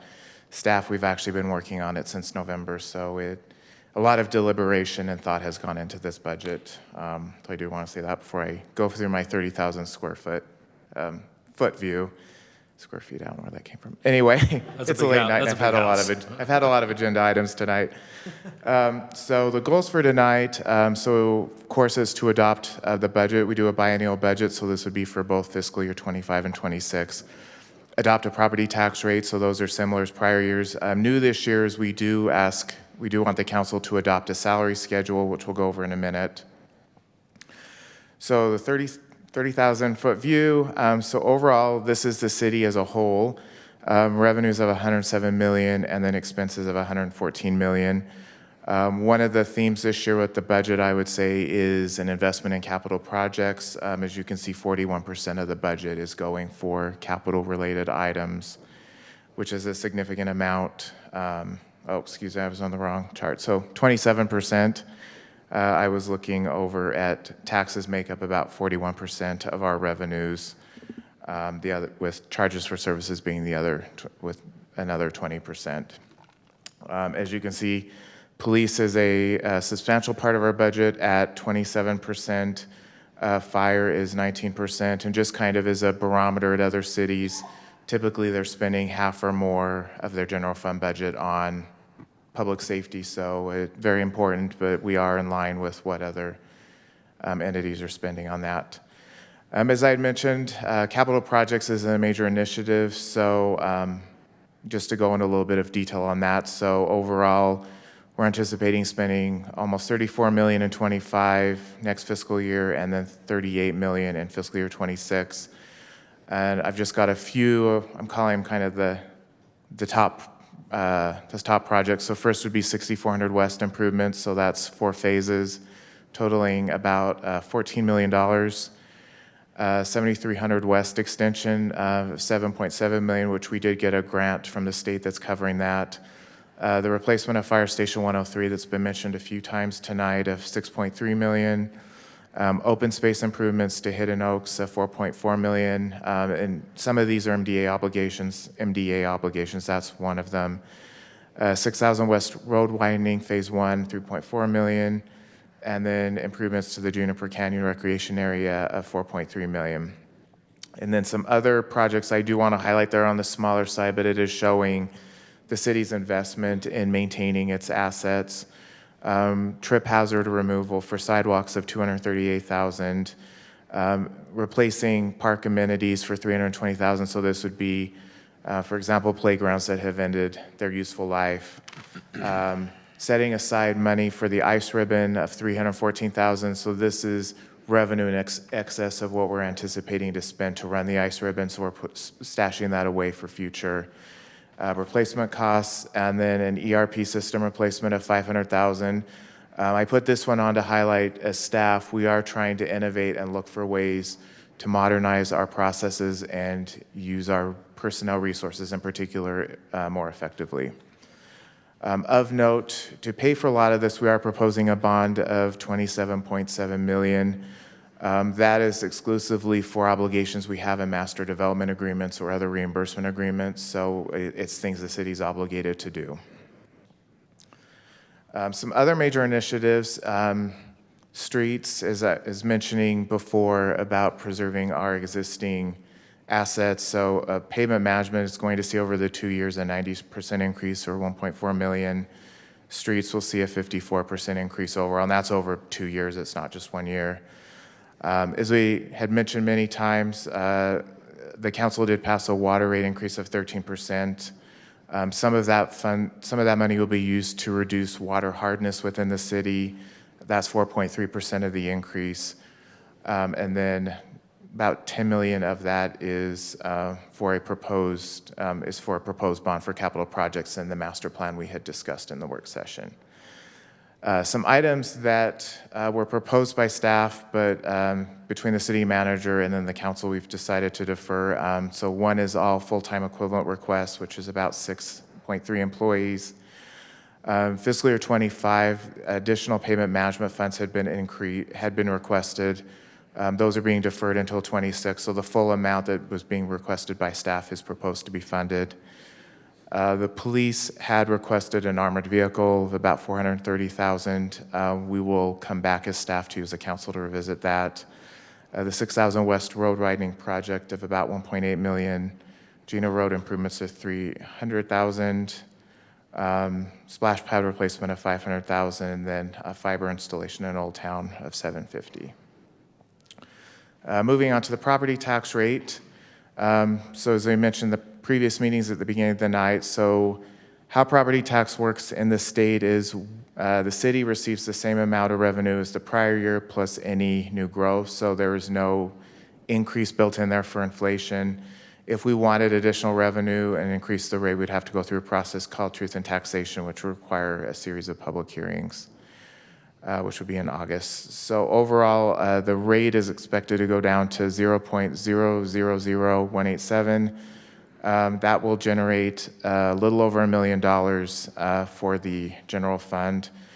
Just as of note, that's about 5% of the general fund revenue, so it is a small portion of the revenues that we receive to provide services. Some other notes, so the average assessed value has increased to $613,600. That's why the tax rate went down, so it evens out. And then the total tax, if you looked at the fire assessment area, the police assessment area, and then the general tax is about $971 for the average house amount of $613. Kyle, yeah, I mean, that's almost my tax bill right there. I think I'm $88 a year, but it's very, very small for our city tax, and the police and fire on top of that, it's very, very small. As I had mentioned, we're also, there's a staffing schedule that's included in the packet. So this is all the positions within the city and their full-time equivalents, and then also a salary schedule, so it shows the pay ranges, so it is very transparent what positions we have in the city and then what the salary ranges for those are. Some items of note on that staffing schedule, so there are, as I mentioned, no new full-time equivalents. With new schools opening, however, the police department did request 2 additional crossing guard crossings. 2 positions that the city currently has are proposed to be frozen, and what that means is we've removed the funding out of the budget. We've left the positions, but of course we can't hire them because there aren't funding. Hey, gentlemen, do you mind keeping it down back there? And then the salary schedules do include a 3.4% cost of living adjustment. And then of note, if staff wants to change positions, we would need to come back to you as a council to have you approve any changes. As I had mentioned in the work session, so some future items that staff need to come back to you about. One is staff have been working on the 10-year model and the 10-year capital project plan. We have discovered that the number of capital projects that are in the plan significantly outweigh projected funding sources. So we want to refine that list and then come back to you as a council to have a discussion on it, but that doesn't affect the two-year budget being proposed tonight. As we've mentioned in previous work sessions, we do need to come back to you as a council in the fall to discuss the police department funding and then the HCSEA funding. And then always will be budget amendments. So the budget process really never ends, but as I like to say, phase 1A would end tonight if you do approve the budget. And with that, are there any questions for me? Nope.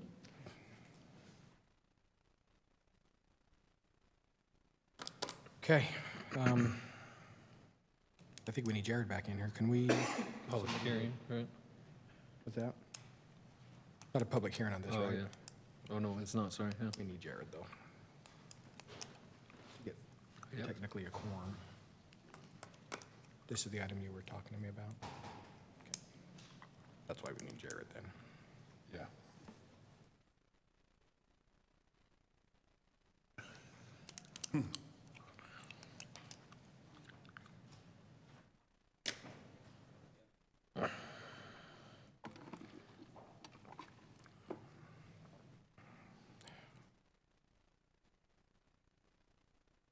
Sorry, we need you for a vote again.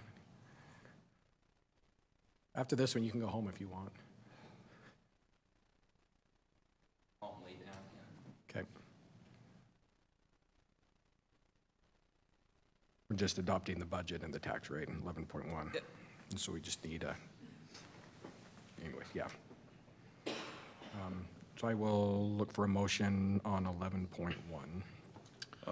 Mr. Mayor, before we make that motion, I just need to make a public announcement that I am in support of this budget, and I encourage my fellow council members to vote in favor of this.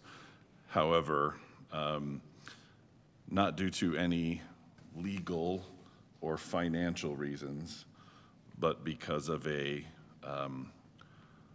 personal, ethical reason regarding a legal matter with a city employee. I will be abstaining from this vote, understanding that in our current policies that will actually count as a no vote on the record. But I am unable to vote in favor of the budget tonight. My apologies to my fellow council members. Okay. I'll look for a motion then.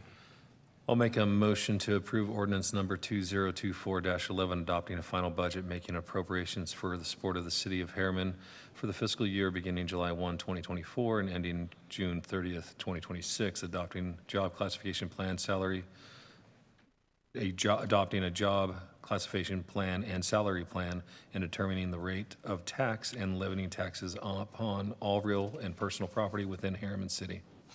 Second. Motion by Teddy, second by Jared. Jared? Yes. Teddy? Yes. And I'll vote yes, so that motion carries 3-1. What's that? Oh, still, Steve. Abstain. Okay, thank you. Okay, 11.2, consideration for a reimbursement agreement with Olympia for 6400 West, Phase 1. JB, always good to have you with us. We almost forget what you look like.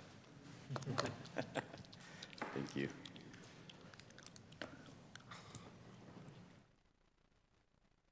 I'll go ahead and get started while we're waiting for the file to pop up here. It's just going to be one exhibit, John. The item before you this evening is a reimbursement agreement for the 6400 West Phase 1 roadway improvements, which is this small little sliver of red. This is just on the north boundary of Olympia Development. The master development agreement obligates the city to reimburse the construction of this road. The developer is currently constructing it and actually almost completed.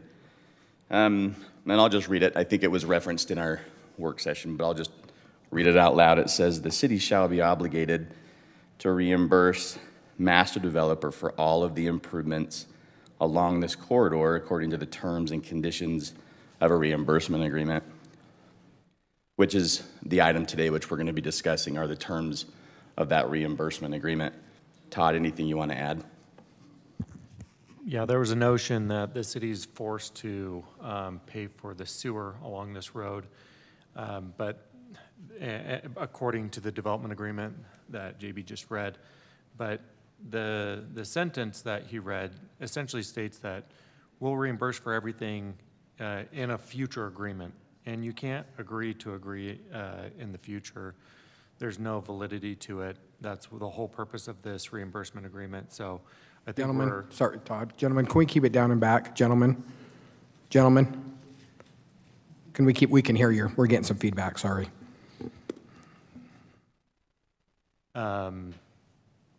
That we're on good legal standing to not reimburse for the sewer portion as the request. Wait, say that, you think we're in? I'm not sure I understood that. Can you say that again? I guess the question is, why would we not? What would normally be done? What's different about I don't know that we would normally reimburse sewer. It's a separate entity. I don't believe, I'm not sure if we've identified these as system improvements or project improvements. I would add that that would probably be on the district's discretion as they would determine that, but I would add that this portion of sewer will only serve the Olympia development, multiple pods within that development, but again, just Olympia. Yeah, so from my experience as sitting in chair of that board as well, it would have to be multiple properties or multiple entities, and where it's one landowner or one development, it may not reach the systems improvement. It'd be a side improvement at that time, or upsizing if it's the normal 8-inch or not, so. Well, and we wouldn't be, Then it wouldn't be the city city. wouldn't be requiring Yeah. any upsizing. Yeah. So you're saying that normally the sewer district would reimburse for this? If it were a system improvement, maybe, go ahead. Yeah, so if it reached the classification of a system improvement, say Olympia was 3 or 4 different developers and landowners, and it was improving the system and or upsizing over the 8-inch standard pipe, the sewer district would reach a reimbursement agreement for a portion of that.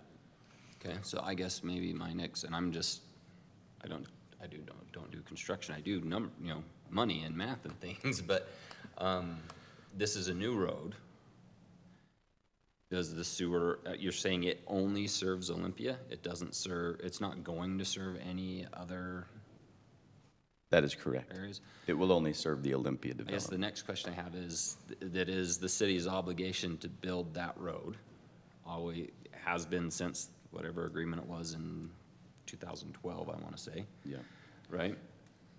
But that's the road, it doesn't include the utilities, it's the road. Tell me logically, step by step, like how this is different and why it's an issue here, or is it just that they're seeing it in this agreement and saying, oh, we want you to pay for that too because it has that sentence and it normally wouldn't be done that way? Can you read that sentence again that says all Absolutely. utilities or? So it says, "The city shall be obligated to reimburse master developer for all of the improvements along this corridor according to the terms and conditions of a reimbursement agreement." So it doesn't even specify utilities. It's just improvements. Improvements. And it specifies a future agreement obligation. Right. Just to be transparent, it does serve a park. I just want to say that so that we're. Okay. So it does serve a city park. Okay. Not that that's a huge. Yeah. You asked that question if it was just. If it's just the system or just the improvement, but is that park part of Olympia development? And it's part of their open parks plan? Okay. For reference, the Herriman Boulevard reimbursement agreement that was approved a few meetings ago, that one had sewer in it, and we paid for it, and we're working for reimbursement from the district because that was a sewer that serviced Creek Ridge and Olympia. So that will take a bunch of Olympia, and there's other sewer pipes that are carrying Olympia out. So this one is a smaller pipe that would only service a portion of Olympia. So if we were just building this road ourselves and paying for it as we're obligated under the other agreement, would we be paying for the sewer as part of that? I would say we would not, but we would petition reimbursement if we were to. From the district. So it seems like, so, But because they got there first, we're not obligated to? okay, and it only services them, so in this case, the sewer district would say no to that because it only services them. Most likely. Potentially. Yeah, potentially, yeah. Okay, so that's what's different. But if we got there first, we would petition and possibly get reimbursed. So we should state, if we were building that road, if the sewer district says, we believe we need a sewer line in there, we would talk to them about it. We wouldn't normally do it, and once we put that, there are other directions they could go to sewer. Okay. But this is kind of, that's why, so I'm probably the one who threw the wrench in the system here, because when I read this MDA, it doesn't say you'll pay for everything. Frankly, the MDA they refer to that requires us to pay for this road requires us to pay from 126th to Heritage. Just that upper portion. Which is, so put that in perspective, if we have this map up, it's if you're looking at the map, it's the road to the right of the red. Correct. We It's only that- do from there to Herriman Boulevard. And that is in the Creek Ridge MDA. Now, The one I was referring to from, we also agreed to pay for it from 126th all the way to 118th to the north. But on this one, it really only references down to there. So when I read this, I think this is your negotiation. You could choose to pay. We gave you the options with it. My first suggestion was they should go to the sewer district and talk to them, since it's not a city utility. We're not paying for the gas or those other items in here. The city's not reimbursing those. Those utilities are covering that, or they're having to do their own. So my suggestion is they go talk to the sewer district and see, maybe it is. Again, they've sold these properties, they will be multiple property owners, and so it might qualify, but that's something on them. I don't believe the city should play the bank in this instance. That's my professional opinion. Okay. You're welcome to do whatever you want if you feel like it's necessary to do it. I'm wondering Mayor, if this gets tabled until they go to the other entity. that's what I was just thinking, is that we can approve the reimbursement excluding the sewer, because we can come to an agreement to reimburse for that later after we exhaust other And possibilities. remove that from the right? motion, Yeah. that portion. I just want to make sure that the staff recommendation is option 1 on this chart, right? That's Which correct. excludes sewer, engineering, and interest. That's correct. Okay. And from city attorney, you feel like that's a reasonable position for us to take, or a legally defensible position for us to take? Yeah. Okay. That's the correct term. Yeah, I want to make sure. But I still don't mind the motion of having the option to come back if they're, Yeah. right. So that's kind of where I'm looking, I guess, yeah. So I'm just agreeing with. I mean, and where They can always come back and ask. And we're working with this group, obviously, for an extended period of time and several other things. And I don't want to split hairs over something that's relatively small in the grand scheme of things. Because they've brought a lot. But to city manager's point, I don't want the city playing the bank and trying to get collected. Especially on a utility that we don't provide. Yeah. Yeah. So I want to make sure that that Olympia knows that we're totally open to looking at this again and using other sources. If we say no to it right now, I'm not saying no, go pound sand, as Steve puts it sometimes, right? We're saying not in this reimbursement, let's talk further and see if we can find some ways to do it. Is that? Yeah. So is there a way to make that motion? Jackie, I'll look to you. Is there a way to make that motion? Well, I don't know that we need to I put think all you do that the- in the I motion. think you We do just the- do the option option one. one, and I've just made the With the statement, and they caveat. know Okay. that I like that. we can do that separately Okay. at another time. Okay. I'll look for a motion then. All right, I'll make a motion to approve a reimbursement agreement with Olympia Land LLC for the 6400 West Phase 1 road project using option 1, as referenced in the presentation by staff. Okay. Second? Okay. Steve?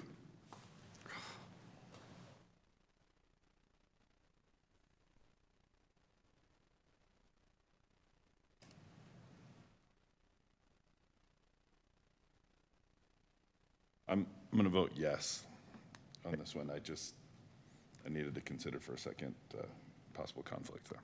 Okay. Teddy? Yes. Jared? Yes. And I'll vote yes with the comment that, yeah, open to come back. Yeah. So, okay.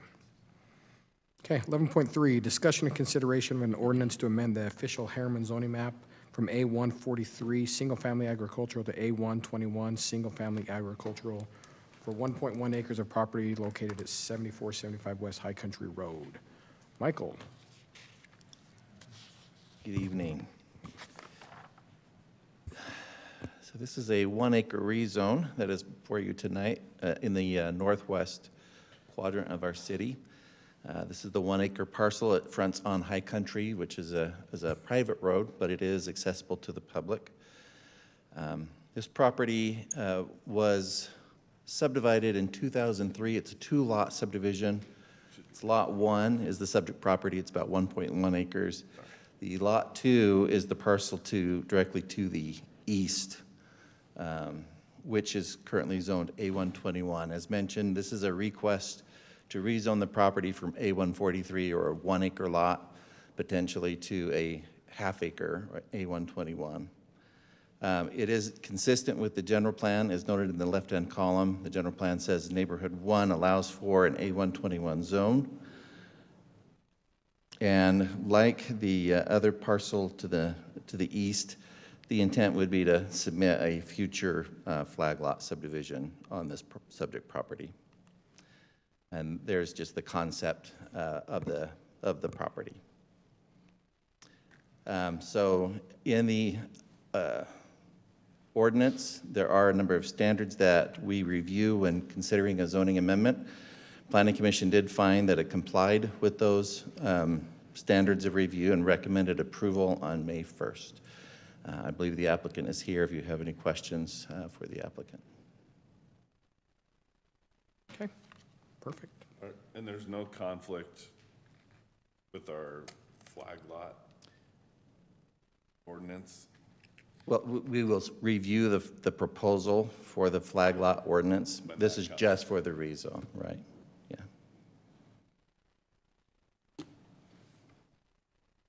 Okay. I don't really have any problem with the rezone. It's just the rezone facilitates the creation of a flag lot, which, if I remember, You missed last meeting. That was a really exciting conversation going through that whole process. That's not quite to the level of the chickens, but it's one that reaches back. Those are the chickens or Black Ridge Reservoir, but it's up there. But I think procedurally, that's what I was gonna Michael's say. point, this is just the rezone. Then they'd have to apply to actually do this, and then, our. Then we have a discussion about. Right, then they would say either it fits and you can do it under that. Complies or ordinance, not, you right. can't. One thing at a time. I Yep. get it. Okay. Okay, I'll look for a motion then. Motion to approve ordinance number 2024-12, amending the Herriman City zoning map for 1.10 acres of property located at 7475 West High Country Road from A143 single-family agricultural zone to A121 single-family agricultural zone. Motion by Steve, second by Jared. Steve? Yes. Teddy? Yes. Jared? Yes. And I'll vote yes, that motion carries. Sorry to make you stay for all of that for a quick 30-second. Thank you. That's a long motion. That was a long motion. Okay, 11.4, discussion and consideration of an ordinance to amend ordinance 10.12.6 of the Herriman City Code regarding development standards in the C2 commercial zone to allow for the use of architectural metal panels, identify exceptions for secondary exterior building materials, clarify requirements for pedestrian access, and update site amenity standards. Michael. Okay, I'm going to focus kind of on the intent and the larger objectives of this amendment, not really on the design details of the materials. This is something we've had on and off conversations with the Planning Commission for a while. The Commission frequently hears requests from our development partners for modifications to our zoning standards for our commercial projects. And most of our projects, as you know, are within master development agreements, which has allowed for modification or different standards. So the idea is to learn from what we've been observing over the last couple of years and then try to codify those modifications, kind of those development trends, and allow some of our smaller development partners who are doing commercial projects outside of an MDA to kind of have some similar benefits. So there's a variety of amendments. Most of them are fairly minor. Most of it is really clarifying certain standards. We often have questions from our development partners. What does this mean? What does this really require? I'm going to focus on a couple of things that are in the proposal. As we talked about in the joint meeting a couple of weeks ago, we're seeing more of the smaller projects coming into the city for development. Our commercial design standards are really written thinking about these larger project areas. And so there's certain standards that apply if your project is 5 acres or larger, and then 10 acres or larger is the next threshold.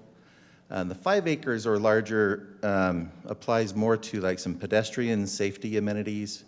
So the proposal is to essentially remove that 5-acre threshold and apply it to essentially all commercial development projects. And it's dealing again with more like pedestrian safety features within the project area.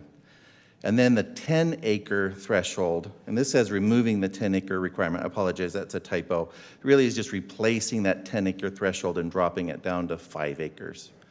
We primarily are looking at site plan features or amenities and building materials. You'll notice that in the actual language of the text that was attached to your staff report. A couple of things that we wanted to highlight is most of the our current code anticipates these membrane systems on flat roofs that are hidden behind a parapet wall. But as we've seen more building materials be introduced in the marketplace, especially over the last 5 or 10 years, it's possible we may see a membrane system on a pitched roof that would be visible to the general public, not as attractive perhaps as a building material.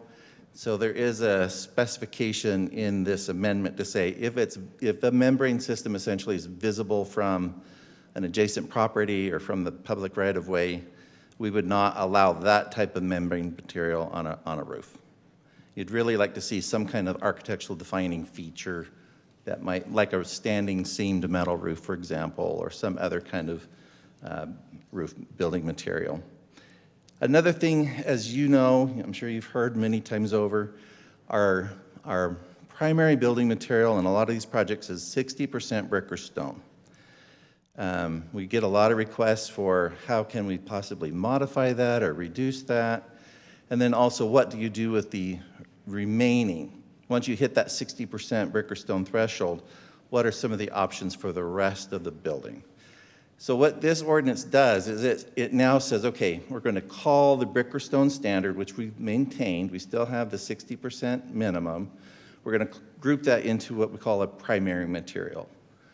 And then other materials we're going to have as a kind of a secondary material. And this is really where the Planning Commission really focused more of its time looking at these newer materials, these newer products that so many of our development partners are wanting to use that our current code just doesn't really allow. So we're expanding the list of secondary materials that are being permitted within the ordinance if it's approved tonight. But then another thing that has been requested is building materials are constantly evolving. Again, it's been really noticeable over the last 5 or 10 years. You're starting to see more composite materials, materials that look like wood that we wouldn't typically see in a commercial building, but you're starting to see those because they've developed a system that is more resistant, We want materials to be durable. We've also have seen sometimes materials that kind of have a faux finish, you know, that maybe looks like one thing but really is not.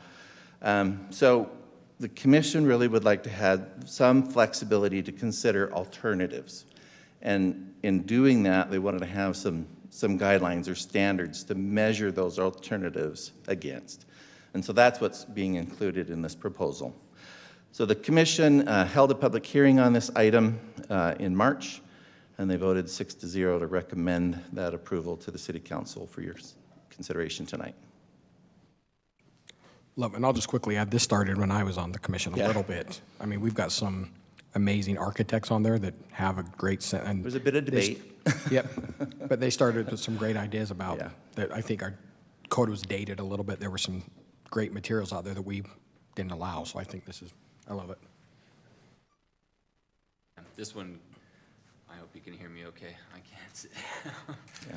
This one goes way back to, I mean, a lot of the early discussions I was involved in regarding this ordinance and having the percentage brick and stone was because at that time they were trying to do a lot of, and I forget the material name, I'll look back to Craig and his group who can correct me, but it was like the ephes, like this faux, almost stucco, right? And it was just, they're putting up everywhere and it was just monotone and there was no breakup to it. It was cheap to build was the argument, the reason they wanted to use it, but looked terrible after a short period of time. So the brick and stone was an effort to raise our standards a bit, but I really like this and the work that's done because materials have changed so much and there is more durability and the aesthetics is more pleasing. So totally love this direction and the work that all of you have put into it. But also on that, I mean, I've been on plenty of roof systems that are going to be visible, and the new stuff that's coming out is amazing, but it doesn't look amazing from the street view, so. Admittedly, we don't get very many pitched roofs, you know, in our commercial centers, but if there was just kind of like an effort to kind of curb that type of roof material. Okay, I'll look for a motion then. I'll make a motion to approve ordinance number 202414, amending Herriman City Code Title 10 to limit the quantity of specific commercial land use based on population and proximity requirements. Nope. Is that not the right The other one? one above it. Oh, sorry. Motion to approve ordinance 2024-13, amending Herriman City Code 10-12-6 to allow the use of architectural metal panels, identifying exceptions for secondary exterior building materials, clarifying requirements for pedestrian access, and update site amenities on projects that encompass 5 or more acres. Motion by Teddy. Second. Second by Steve. Steve? Yes. Teddy? Yes. Jared? Yes. And I'll vote yes. That motion carries. I was just trying to hurry along. I know, I get it. 11.5, discussion and consideration of an ordinance to amend sections of Title 10 in the Herriman City Code to regulate location and quantity of car washes and credit unions. Michael. Okay. I know this is an item we've talked about with the commission in work meetings. And again, this is another item that the Planning Commission has reviewed and has forwarded to you with a recommendation for approval. But having said that, I understand that there may be some discussion on this item, and so I will identify a couple of potential amendments or alternatives if the council's interested.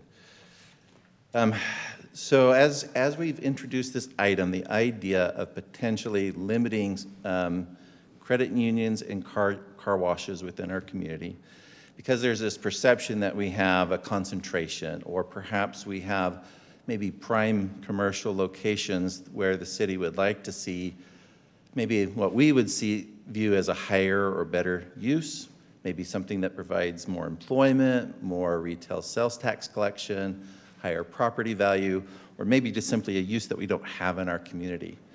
And so it was this idea of let's study, is there a way of kind of regulating these land uses, limiting their concentration of their presence in our community. Not that they're bad, but maybe we just feel like we have enough, right? We're saturated.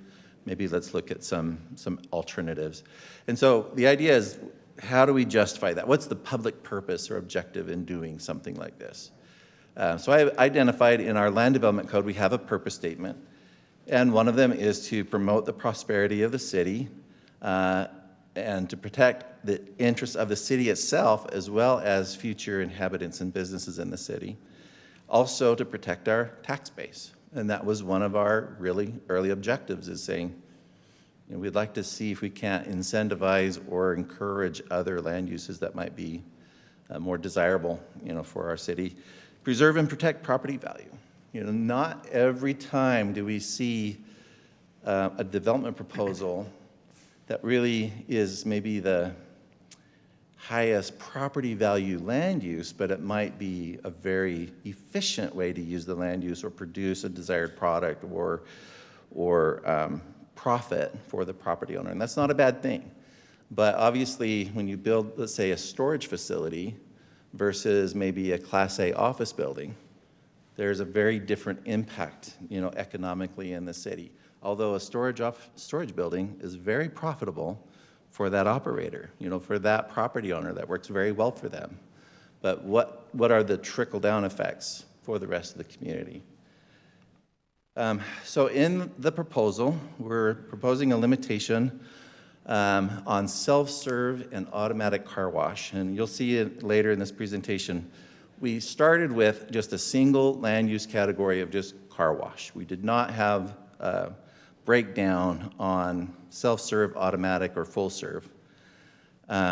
So we would allow in this proposal that the future self-serve or automatic car washes would be permitted as an accessory land use. So for example, if you have a gas station and they want to have a drive-through tunnel, they could have that as an accessory land use. Or if somebody else has another type of business and they want to have a wash bay, maybe it's an RV storage facility and they have a wash bay, you know, that they want to use to wash off vehicles. That would be an accessory use that would still be allowed. Full service, which is something we don't have in our city, and I've been hearing that we would love to have a full service facility. We would allow that as a primary land use. A full service facility could potentially also have on it maybe wash bays as well, self-serve wash bays, but the primary land use would be a full serve, which is defined in the new ordinance. It also has additional development standards, both architecturally and also for water recycling. Can you give me an example of a self-serve or automatic car wash in the community and a full-service car wash? Give me an example. Yeah, so I would say what we have right now is largely automatic, because although there are some employees on site, they're not really like touching the car generally. They're not hand drying the car. Sometimes they do that as maybe as a courtesy or for tips, but it's not really built in as standard service. So you would often see a full serve would upgrade or offer upgrades for detailing. They might have different levels of service. You'll find that they have more employees because they really need a lot of employees on staff to provide this full serve type of business model. Again, it's not something we have in our community right now. So I would think of like a quick quack as being like a automatic. And then of course your self-serve would be like your wash base where you're getting out your own wand and the soap and, you know, rinsing it off yourself. Like Supersonic, Yeah, or like downtown, yeah. or the one The in one St. over by, George, or the one by Home Depot. Sausalito's and Sausalito's, that's yeah. full service. That'd be a For full drive service. cars. Although it's automatic, you go through, but they Yeah. detail it after the fact. Got it, okay. And then, I want to be clear what Right. we're defining here. There's usually a convenience store, a store inside you can buy soaps, lotions, oils, all that stuff for your car, so, yeah. Okay, and then on the credit union, the proposal from the Planning Commission was to limit one credit union per 20,000 residents, which means that under our current population, we would not allow potentially permit another full-serve credit union under this ordinance if it were adopted. So we previously, I think, have looked at this. I know the Planning Commission looked at this map. We're just mapping out where are credit unions and car washes in our community. This map is showing our zoning districts in the community where they potentially could be located, these land uses. And then we also added in these accessory car washes. The little brown dot is located, you know, like, again, This would be like Holiday Oil that has a drive-through tunnel, you know, or facility, car wash facility. Those would be an accessory car wash. And then I believe Commissioner Orrin asked about, could we see maybe a map of uses that just fall outside of the city limits? And so this is here for your reference tonight if you want to look at that. You know, what are these services, credit unions and car wash that are nearby in adjacent communities? So in the ordinance itself, again, the proposal is that automatic or self-serve car washes would be limited as an accessory use only. So we may still allow them, but there'd have to be a primary use on the same parcel. Full service would be permitted without any kind of population limit or proximity ratio. If for some reason we had a sudden run on building full-serve car washes in our community, we could certainly revisit this. Again, one of the nice things about the full serve is they do tend to have a higher employment, admittedly young. You'll find that they hire like a lot of like high school students, or, but they do have a higher employee average. The amendment also requires water reclamation standards for new facilities or renovated. This was modeled after an ordinance that St. George had adopted a few years ago. Changed it, of course, to be in context to our city code. New credit unions subject to the population ratio, not a proximity. That is an option. You could potentially say, okay, how about a credit union per every half mile or 1 mile? You have to have some kind of separation between them if you'd like. Planning Commission had requested, and it's in the draft ordinance now, they said, well, what about a credit union that, say, is inside a grocery store? Or they specifically talked, what if we have an auto dealership comes to our auto mall and they have, for convenience purposes, maybe a financial institution inside their dealership potentially, or on the same property as their dealership. And the Planning Commission said, let's allow a credit union as an accessory use and not have the credit union count towards those totals. And I think that makes complete sense. And that was a recommendation from the Planning Commission. We did not include any additional land uses. We mentioned that maybe there are some other land uses that might kind of fit this general objective of the city. But this proposal really is just focusing on just the car washes and the credit unions. Things that you may want to consider is, you know, should new automatic or self-serve car washes only be permitted as an accessory use? Is that a bridge too far? I mean, that really was the objective, right? We wanted to perhaps reduce the concentration and favor other types of commercial land uses in the city, but obviously that is the question before the City Council. Is that the right thing to do in this ordinance? Should full-service car washes require a population ratio or a proximity restriction? Right now, that's not included. It's a land use that I hear in this community that we want to have. And so it was my recommendation that we don't have any kind of restriction on them right now. Let's see how the market responds to this new ordinance. Should the draft population ratio for credit unions be amended or removed? One of the things we identified in the staff report is that initially, because credit unions are a nonprofit, there was this general understanding, and this was my understanding as well, that they did not pay property taxes, but I've discovered that that was not correct. Blake actually had informed me that in looking at the tax collection revenues that we get as a city, they do pay property taxes. They don't pay on their profits. And there's been a big discussion about that. I read a number of articles going back and forth. Should they not? But they do pay on real property that they own. So they do provide that. Tax on their profits doesn't affect us either way anyways. Right, yeah. And then again, we've mentioned this before, remember that none of these amendments apply to our master development agreements because they have vested development rights unless we were to negotiate that in the future on additional amendments on those MDAs. So again, the Planning Commission had voted 5-1. The one vote, the Planning Commissioner did not comment or explain their position as to why they voted no.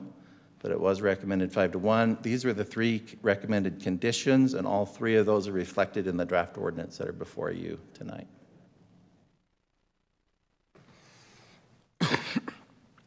Okay, thoughts on this? Thoughts from council? I've got 2 comments.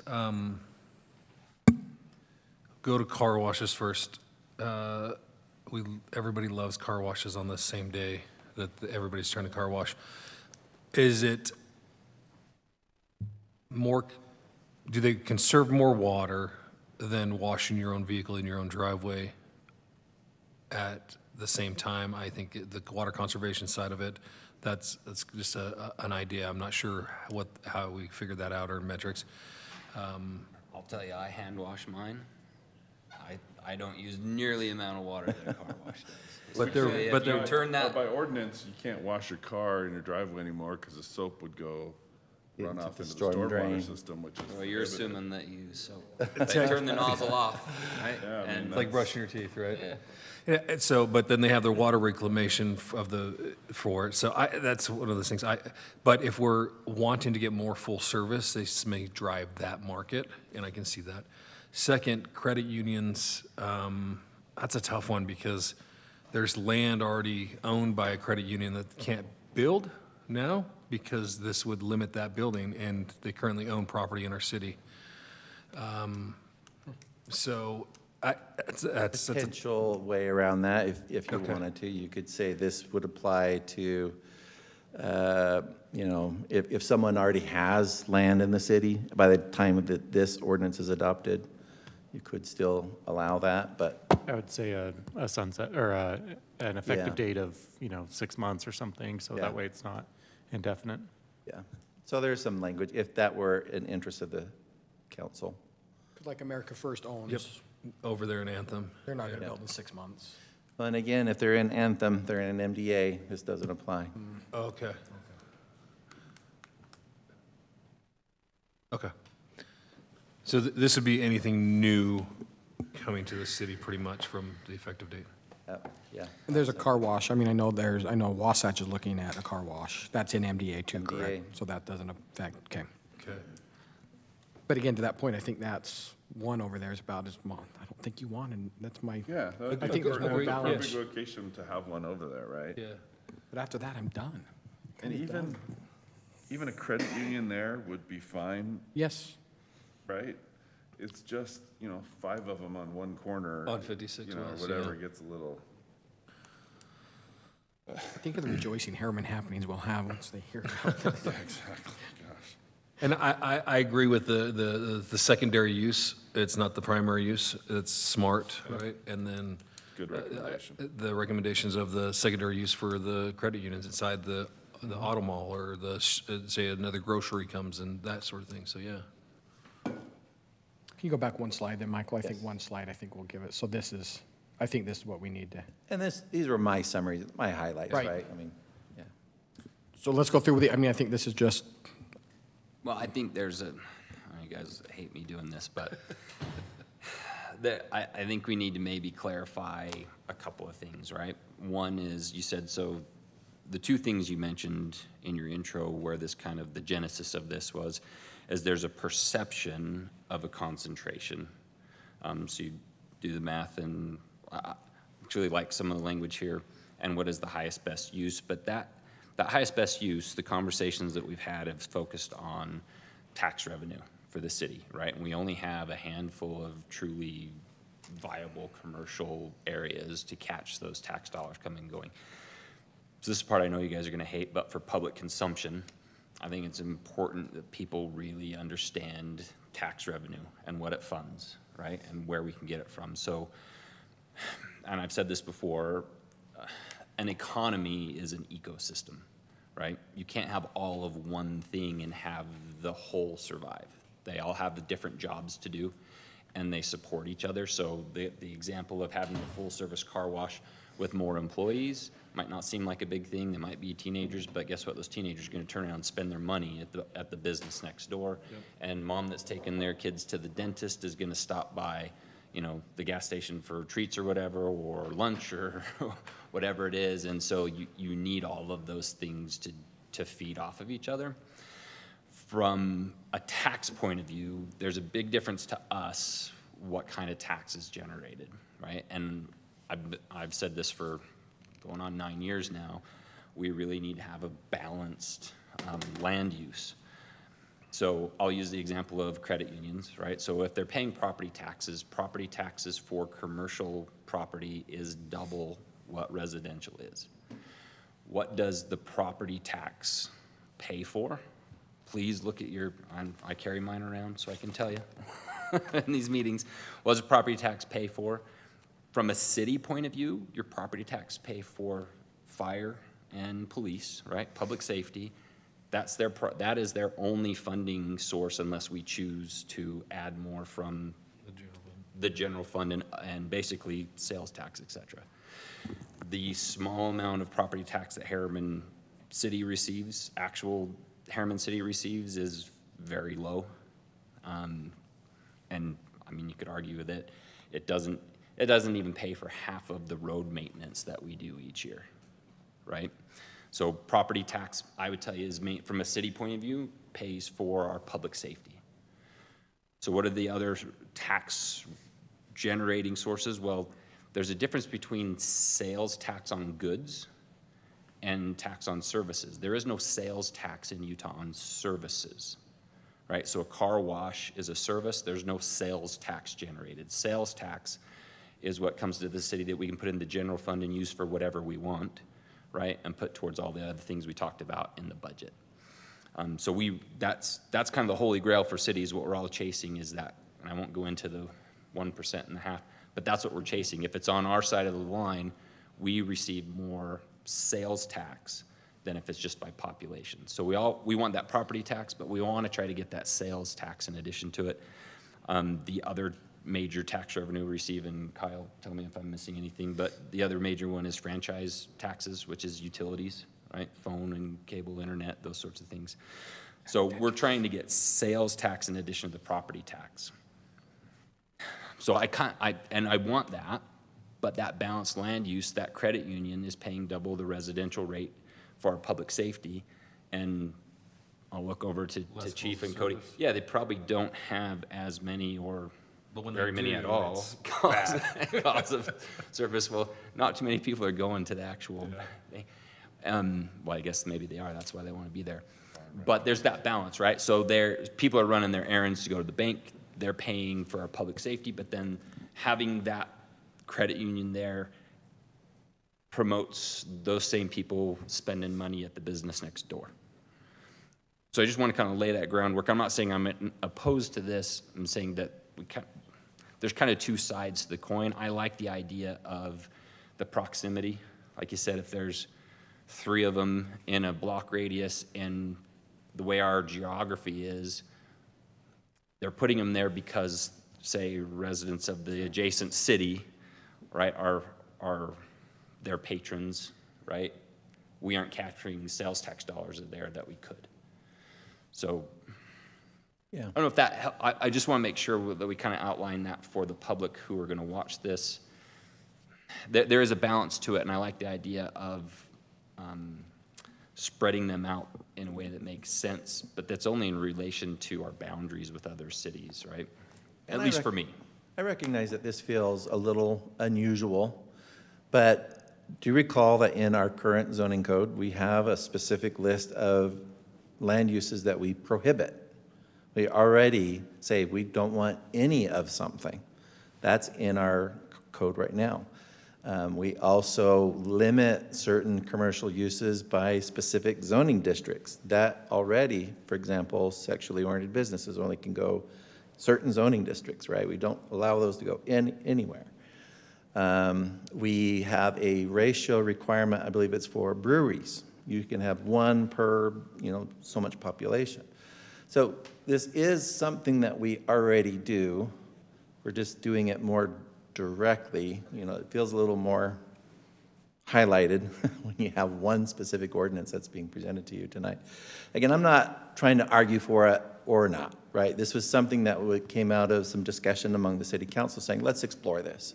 That's all you've asked for. So we've presented something for you to look at. Can you put the map up again with? Yes.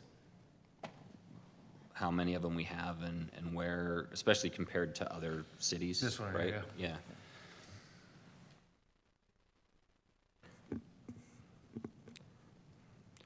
Well, and you've got to keep in mind, I'm guessing you'll see it, you're going to see a car wash in Academy. You'll probably see I haven't heard credit union, but I'm guessing, I mean, they're allowed to have one by MDA out there. They'll have one in there. I mean, I think that's going to be an easy get. I don't know that there's any more we would want credit union wise. I mean, that's going to cover that west side of the city, east side of the city, I guess. And they're going to get, I mean, so I think we're going to be covered by MDA to where. I think we're going to be well covered service-wise. If we enact this ordinance, it's not going to prohibit more car washes and credit unions from being built in the city. No. It's just going to say, that's why I think a proximity is a more important thing than population. So that if there's going to be one built, that it's being built away. What would you call half mile? A mile radius, half mile, or? Can you do? Hybrid? Yeah, hybrid of those two. Honestly, right now, with our ordinance and the amount of commercial areas that we have. See, that's where I'm at. I think with the amount of commercial, I Yeah, we think can just pass this ordinance. And I don't think you're going to have keep any. them out of the area, The new areas. The new areas, and then the stuff covered by an MDA, they can still make. Allow them. So you just remove the population requirement, though? Actually, at this point, it doesn't matter.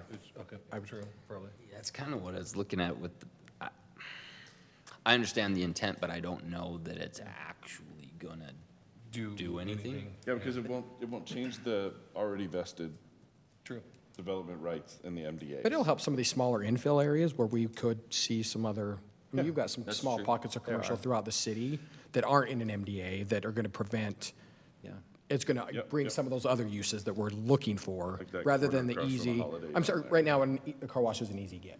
It's just going to be an easy get. Everybody's, Well, that's how quick storage quack will put units was another for a one, while, yeah. So that's why I think we're going to be protected by, as it's written. Like you said, I think we're going to get them in the areas where, by MDA, it's going to prevent the other infill areas from just being an easy car wash or credit union. That's my take. It also What kind of about sends a signal in the marketplace, and then if the council were to adopt this, and if you did want to engage in discussion with our MDA partners on potential amendments, I mean, you could say, look, we have done this, we felt strongly enough that we would like to try to limit these in our community. Can we talk about that perhaps in your agreement? But again, if it's not something that we really believe is the right thing for our city, then we certainly. Yeah, I can't say. You that have I the feel option to strongly say one no. way or the other, and if we put it in, that's the thing is, if you put it in and it doesn't work, or we need to make changes, then take it out. And Can we add drink shops and cookie stores? That's next. That's next. No, yeah, okay. I know our current people would like to protect them.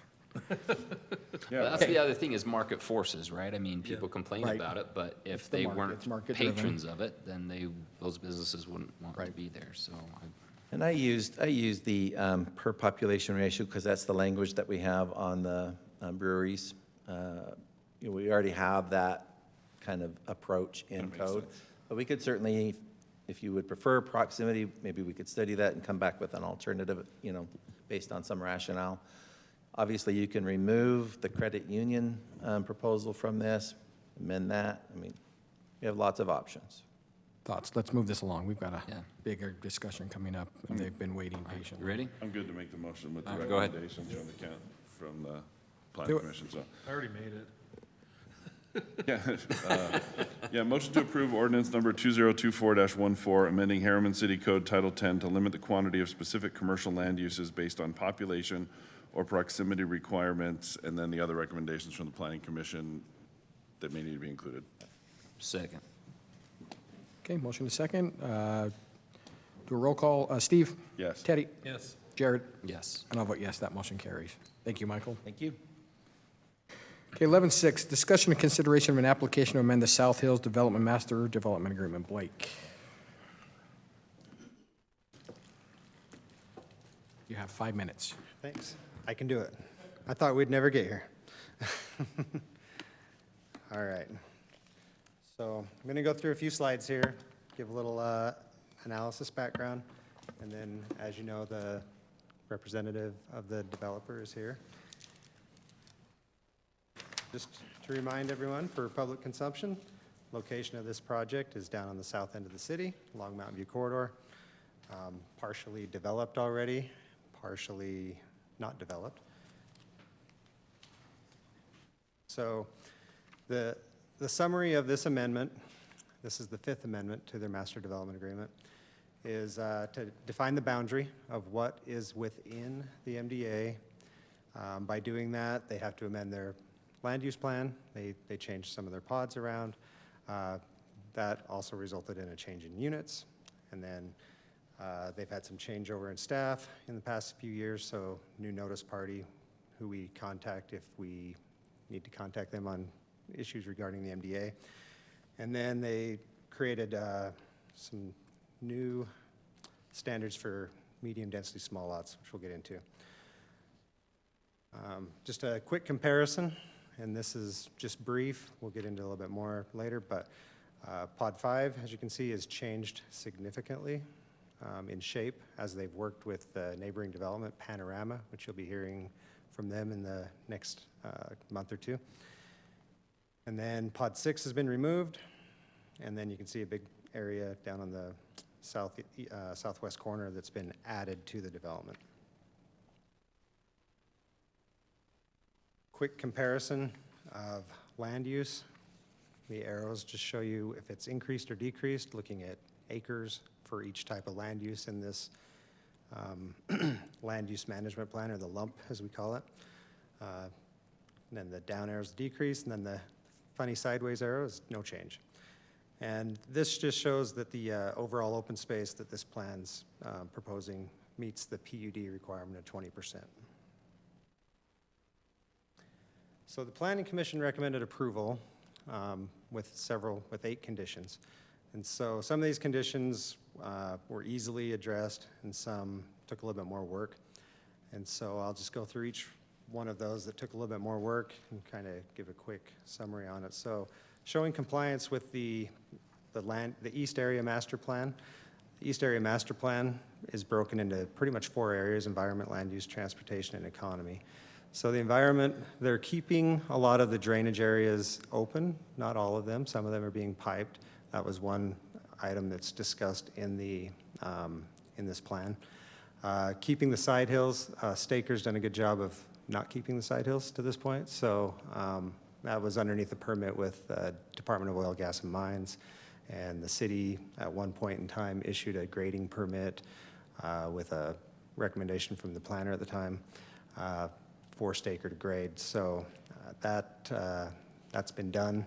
So there are some open space areas in the pods that have been proposed to be kept, and they generally meet the intent of that environment statement of what we can do to it.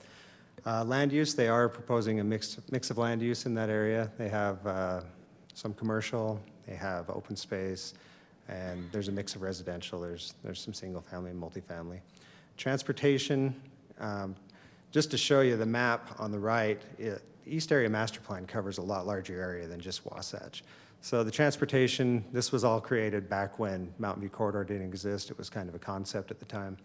And so a lot of the transportation focused items are based on the city getting things done and UDOT.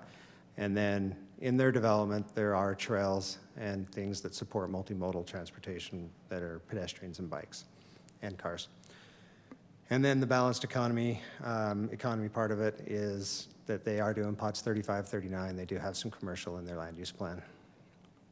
Now the density transfer analysis, their response to this question is there was some lacking data, and so they just wanted to invoke the 4.3 clause from the Amendment 4, which says they can transfer density as they request, and it's solely up to the City Council. I did look at this in depth. I put some GIS analysis into it, and it's really difficult to analyze because the pods, as you can see here, are split by zones.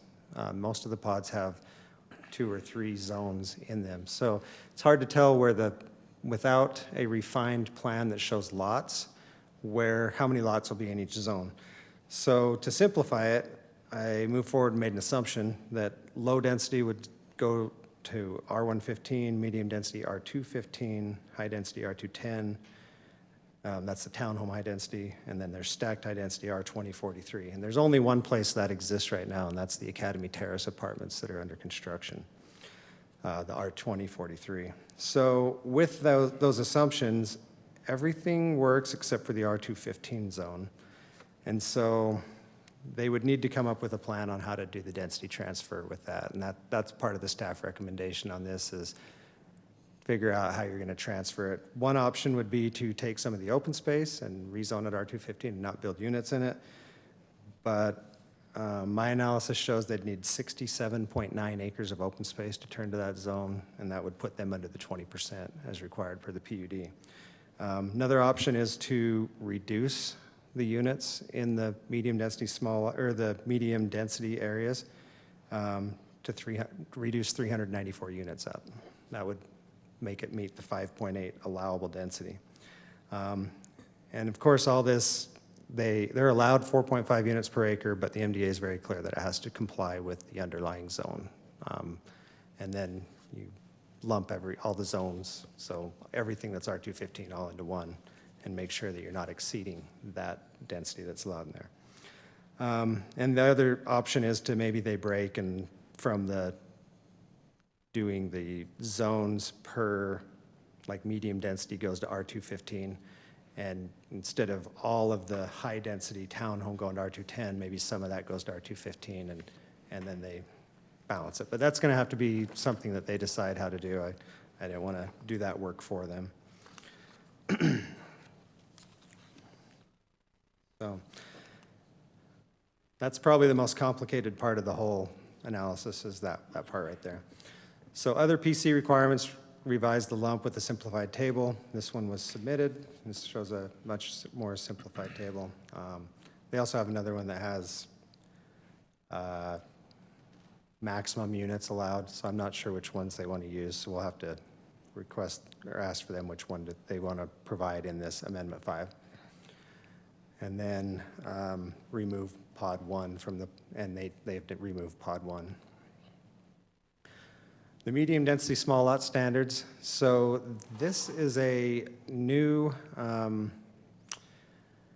addition to the technical guidelines.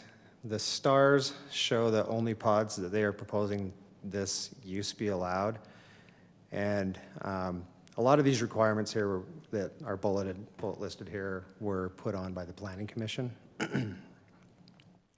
And so to break it down, the key thing that I was looking at was the setbacks and densities, and it was kind of in the bullet list, but it wasn't in a table. So this is a table out of the technical guidelines, and I added the medium density small lot standards into it so you could compare it to what's already adopted and approved in the MDA. You can see it's pretty much in line with the medium cluster and the high density. It fits in between. There's one area that might be difficult to administer. It's the zero setback side yard, or zero side yard.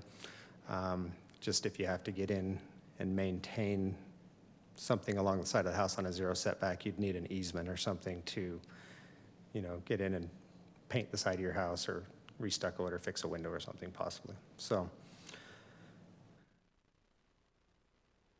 and the last one is the open space.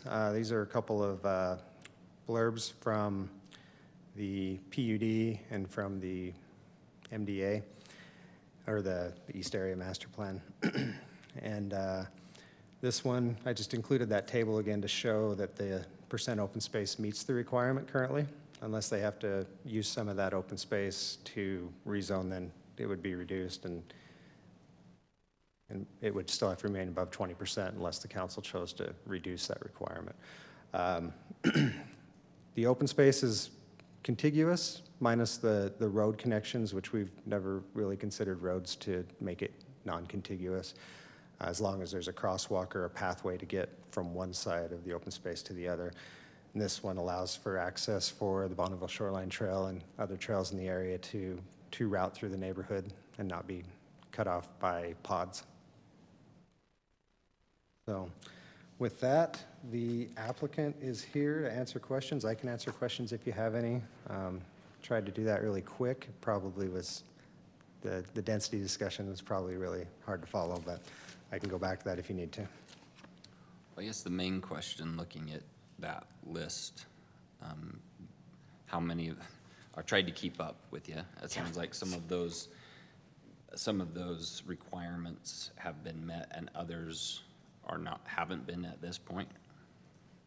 For which specific item, the density or? Well, I'll just look at any of those items, I'll go so back to they're, the planning commission recommended approval, but with these, with that long list that you just went through, and it's, and my interpretation of what you said was some of them, those have been met, others not so much, they need some work. Okay.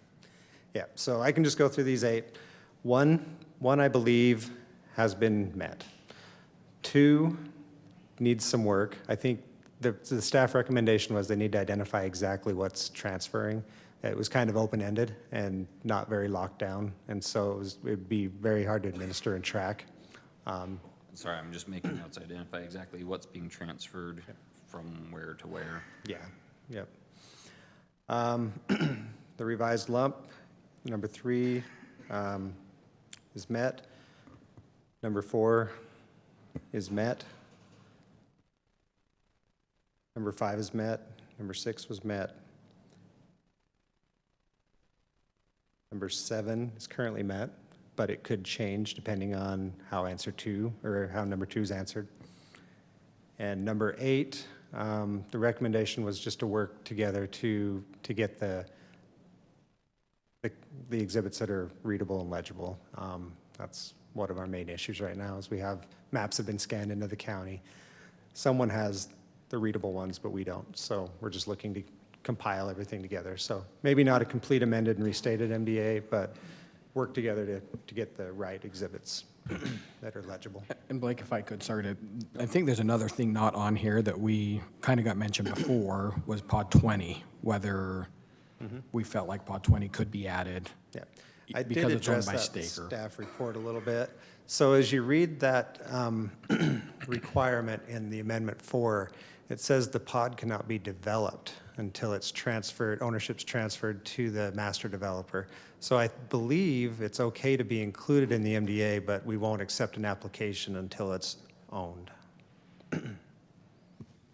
How does that work with our overlay at that area currently as well? Their MDA predates the overlay, the hillside overlay, so they're not subject to it. But is this pod in that MDA currently? No, but they have a clause that they can add property to their MDA. But it has to be the underlying base zone though, right? What's that? It has to be the underlying base zone though? Everything they develop, regardless if it was added before or after, the zoning of that pod has to meet their zoning requirements of the underlying zone. Now, the only thing that's really different is it becomes part of the planned development. So if you have 3 different pods that are R210 and your maximum density is 8 units per acre, and one pod's 15 and one pod's 4, but they balance out to be 8, then you're okay. Does that make sense? It's the clustering concept. So explain to me, because I mean, again, I know there's other things that I think we need to get towards. Sounds like there's some issues to work out, so we're probably looking towards a continuation with knowing the things we need to fix, right? But pod 20, this goes back to Laguna Malibu even, right? Like, I guess I'm not comfortable with that being more than one FR2, the 2.5 or whatever it is. How, is there a way to protect that with this, or is that, I'm trying to understand what you were just saying versus what. So pod 20 in my general plan analysis does not comply with the general plan. My analysis is that pods 9, 10, 11, 12, 16, 20, 21, 22, 23, 8A and 8B all do not comply with the general plan. We pull that pod map up on the screen real quick. Okay, thanks. You see that one, all right? Yep. Sorry, you just rattled off a whole Yeah. laundry list. Wow. Yeah. Say Yeah, that sorry. again? So this 2008 general plan, keep in mind, it was created, from what I heard, it was a paper map rolled out on the table in front of City Council. There was no idea where Mountain View Corridor was going. There was no idea of contours or grade. It was just a map and they colored. And so with that, it's probably not the best tool to hold this project to, but it's the only tool we have to use. So the pods that are in compliance are 7, 14, 15, 17, and 5A. And the pods that I have that are not in compliance are 9, 10, 11, 12, 16, 20, 21, 22, 23, and 8A and 8B. And then there are 2 pods, 13 and 19, that I can't tell because it's so close. So it's... When you say out of compliance, it doesn't match or mirror what the general plan at 2008 proposed. So what I did with the general plan, it's only based on density and number of units. So it either exceeds the maximum allowable density in that, or it exceeds the number of units that would be allowed in that pod based on the general plan for that pod. And so a lot of the pods are split with like 2, 3, 4 different general zone designations. So I figured out the area for each one of those and what that allowable density, maximum allowable density would be. And this is going back 15 years though, right? Not our current plan or our current general This is plan. the 2008 general plan. I didn't compare it to our current general plan. It would probably be a lot more favorable to the developer if I compared it with the new general plan. Okay. So let's assume that 13 and 19 are in compliance, just for discussion purposes. That's 8 pods are in compliance and 11 are not in compliance in terms of density or number of units. Mm-hmm. We had a lot of area in that 2008 general plan designated as open space or park. And so they had 0 units attached to them, which our new general plan, we took that out because that was kind of considered a taking at that point with developable land. Can't really do that in the first place. So I guess maybe the next question is, I think there's 2 fundamental parts, right? One, so looking at the current general plan, then which ones are in compliance and which ones aren't. But if we're looking at the new general plan, the thing that we've been talking about as an undertone with this and the other, and Rosecrest all along the way, is we all, and correct me if I'm wrong if you guys disagree, don't like that clause that we can add more and add the units and perpetually complicate this problem. That's one of the things we're looking to simplify or get out of, just remove from this going forward, because this is what it does to it. So if we're going to look at the new plan, which is in their favor and makes sense in those areas, then we would look for something that helps us simplify it on the other side, right? If they want to keep that clause and be able to add in perpetuity as it is, then it's subject to that. This is me. Then it's subject to the old plan, and they need to be in compliance with it. Like there needs to be some give and take on both sides. But that's, I think the confusion with this every time we come back and why I wanted to single it out to each one. Okay, which ones can we check off that those have been done and what's hanging it up? Mm-hmm. It always comes down to that, it seems. It's a very complicated analysis. And one other thing to keep in mind, the general plan, the 2008 general plan, still does allow more units than what they're asking for. So you have pods that are not in compliance, but if they really wanted to be in compliance with the general plan, pull these units and condense them and actually hit their units. Cluster. But it's not as efficient of a land use plan. It's going to have issues because the general plan is just messy. There's It's- problems with both of them, and Yes. we're looking for a good compromise, right, that works on both sides. I don't know what else to say with it. I feel like I always come back and hit my head against the wall with those two issues. I went through this analysis and looked at it and actually created a recommended general plan designation for each one of the land use types that's on their lump. So for medium density, I recommend a neighborhood 2 to our new general plan. That allows for the density to work, and then neighborhood 2 allows for R210 or R215 to work with the medium density, so they can make it blend and work. But they're gonna have to figure that next step out. So just for clarification, Blake said that the density in the general plan allows for maybe a higher count than even than what they're asking for. That's because the general plan has a range, right? So potentially the applicant could rezone something as long as it complies with that range, right? But as Blake mentioned, so you have the general plan range, but then you have the specific zoning map that was adopted at the time of the MDA. Anyway, so that's the complication, right? There's a misalignment, yeah. So there's an issue, misalignment I think is a proper term, right? Between what the MDA lump says they can do in terms of density and the underlying zoning not supporting that density. There's a conflict, is what you're saying. Yeah, and I think there is, again, I wasn't here, Yeah. but I'm assuming that there was an assumption that by using the clustering provision, that it would still work, right? And I think what Blake has done using GIS is he said, maybe it doesn't without additional changes that were not anticipated in the current MDA. Now, the question is, that's an ask, Right. do we want to And do the that way- or not? The way at least the way I've always looked at it is that the way the MDA is written in the underlying zone is kind of the check and balance against the overall units you get to add, right? Yeah, you can add those, but only subject to the zone, which then has to come back to this body to rezone.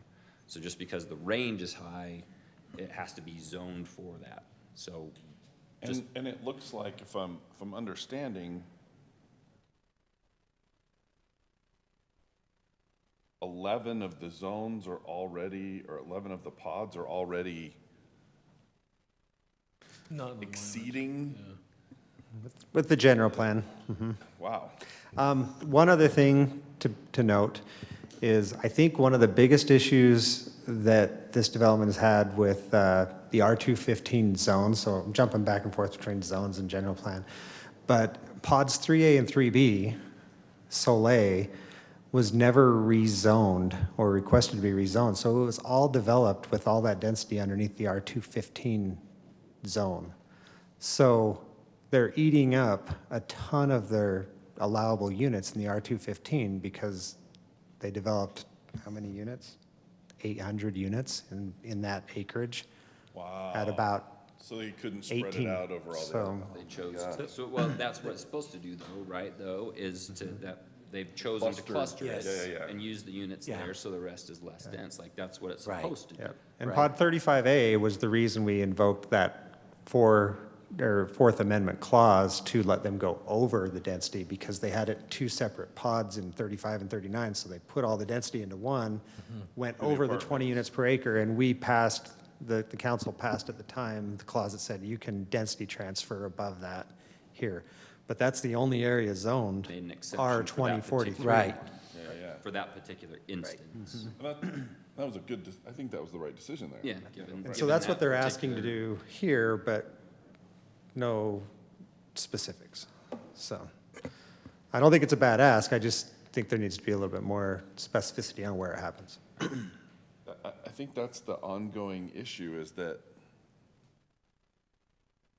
I'm not sure that we have all of the information required for us to make a decision on this.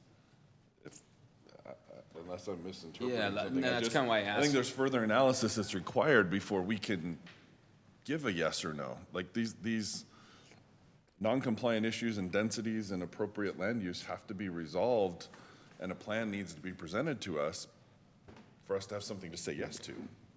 Well, and, right? And I agree, and I think, to be fair, I mean, Craig said, I mean, I remember, he doesn't want this to be an ongoing, and I don't think any of us want this. So what are we, I think we need to be specific, if we're gonna continue this tonight, I think we do need to be specific about what we're missing, just so the next time they can come back and I certainly don't want to continue it and have it keep coming back. I mean, that's. Well, that's kind of where I wanted to go with the checklist, right? So I like the work the Planning Commission has done, and I like those requirements they put in place. And Blake, thank you for taking the time to go through each of those and do your analysis and your assumptions. But those are just your assumptions. So correct me if I'm wrong. The progress. So if I'm in their shoes, right, and our shoes, I don't want to. For lack of a better term, I don't want to keep circling the drain on this or any other development or issue. So kind of items 1 through 8, 1 is done, 2 needs work, 3 is done, 4 is done, 5 is done, 6 is done, 7 will probably need to be adjusted depending on 2, right? Could be, yes. 8 is not there yet, and then the compliance issues that we just talked about,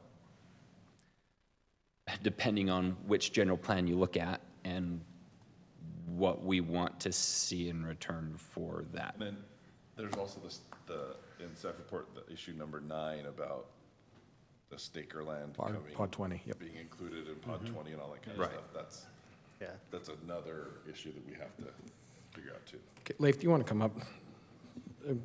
You've been wanting to say something, sorry, just gonna give. No, thank you very much. My name's Leif Smith with Wasatch, also a Herriman resident. But through Blake's presentation just now, and holy goodness, I am so thankful for what he did, because on my side, have had to go through the same process he went through, trying to figure out that mess, and he did a fantastic job.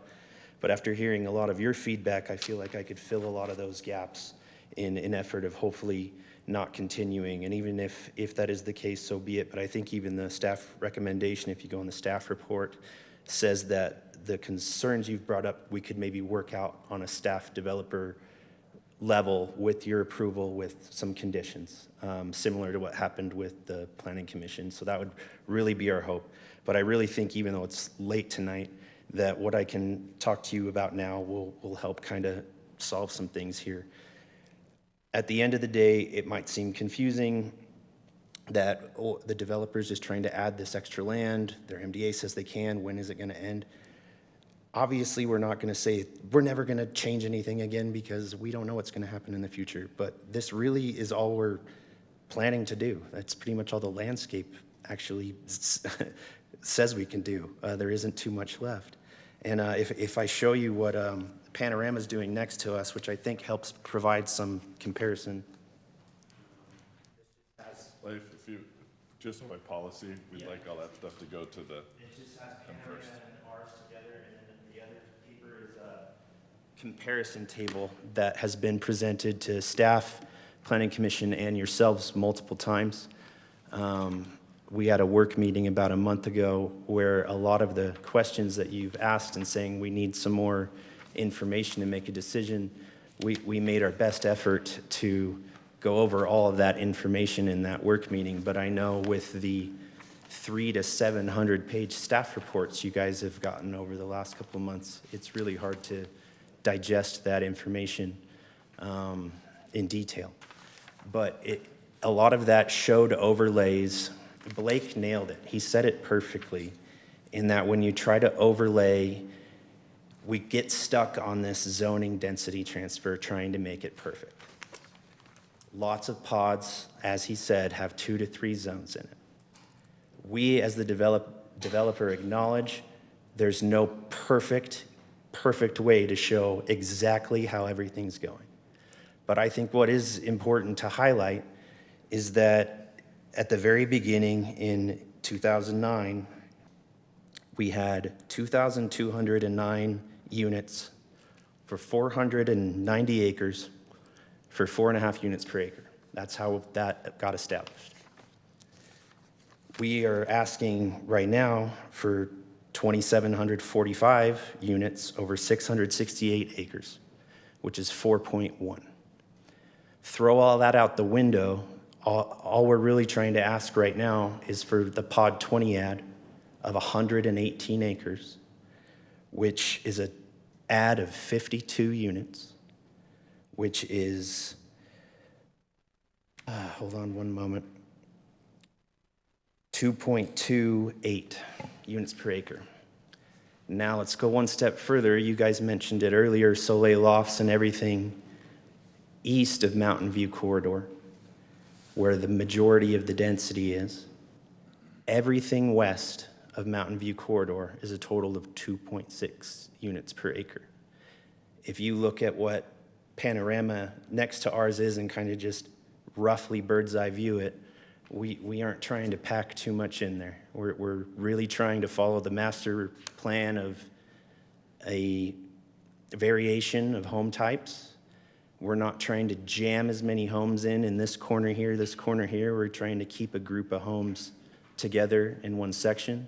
We've added the commercial down on Mountain View that you asked us to do as well, which is also a factor of the acreage transfer. And if you go back to the original zoning, as Blake mentioned as well, we didn't even mention that a lot of that zoning is, and acreage is on Mountain View Corridor. You know, a lot of our land is now UDOT land, and we're not counting that zoning in our density transfers either, where that spot was taken. And a lot of that was shown in that work meeting we had with you as well, but I know that was a lot to digest in one moment.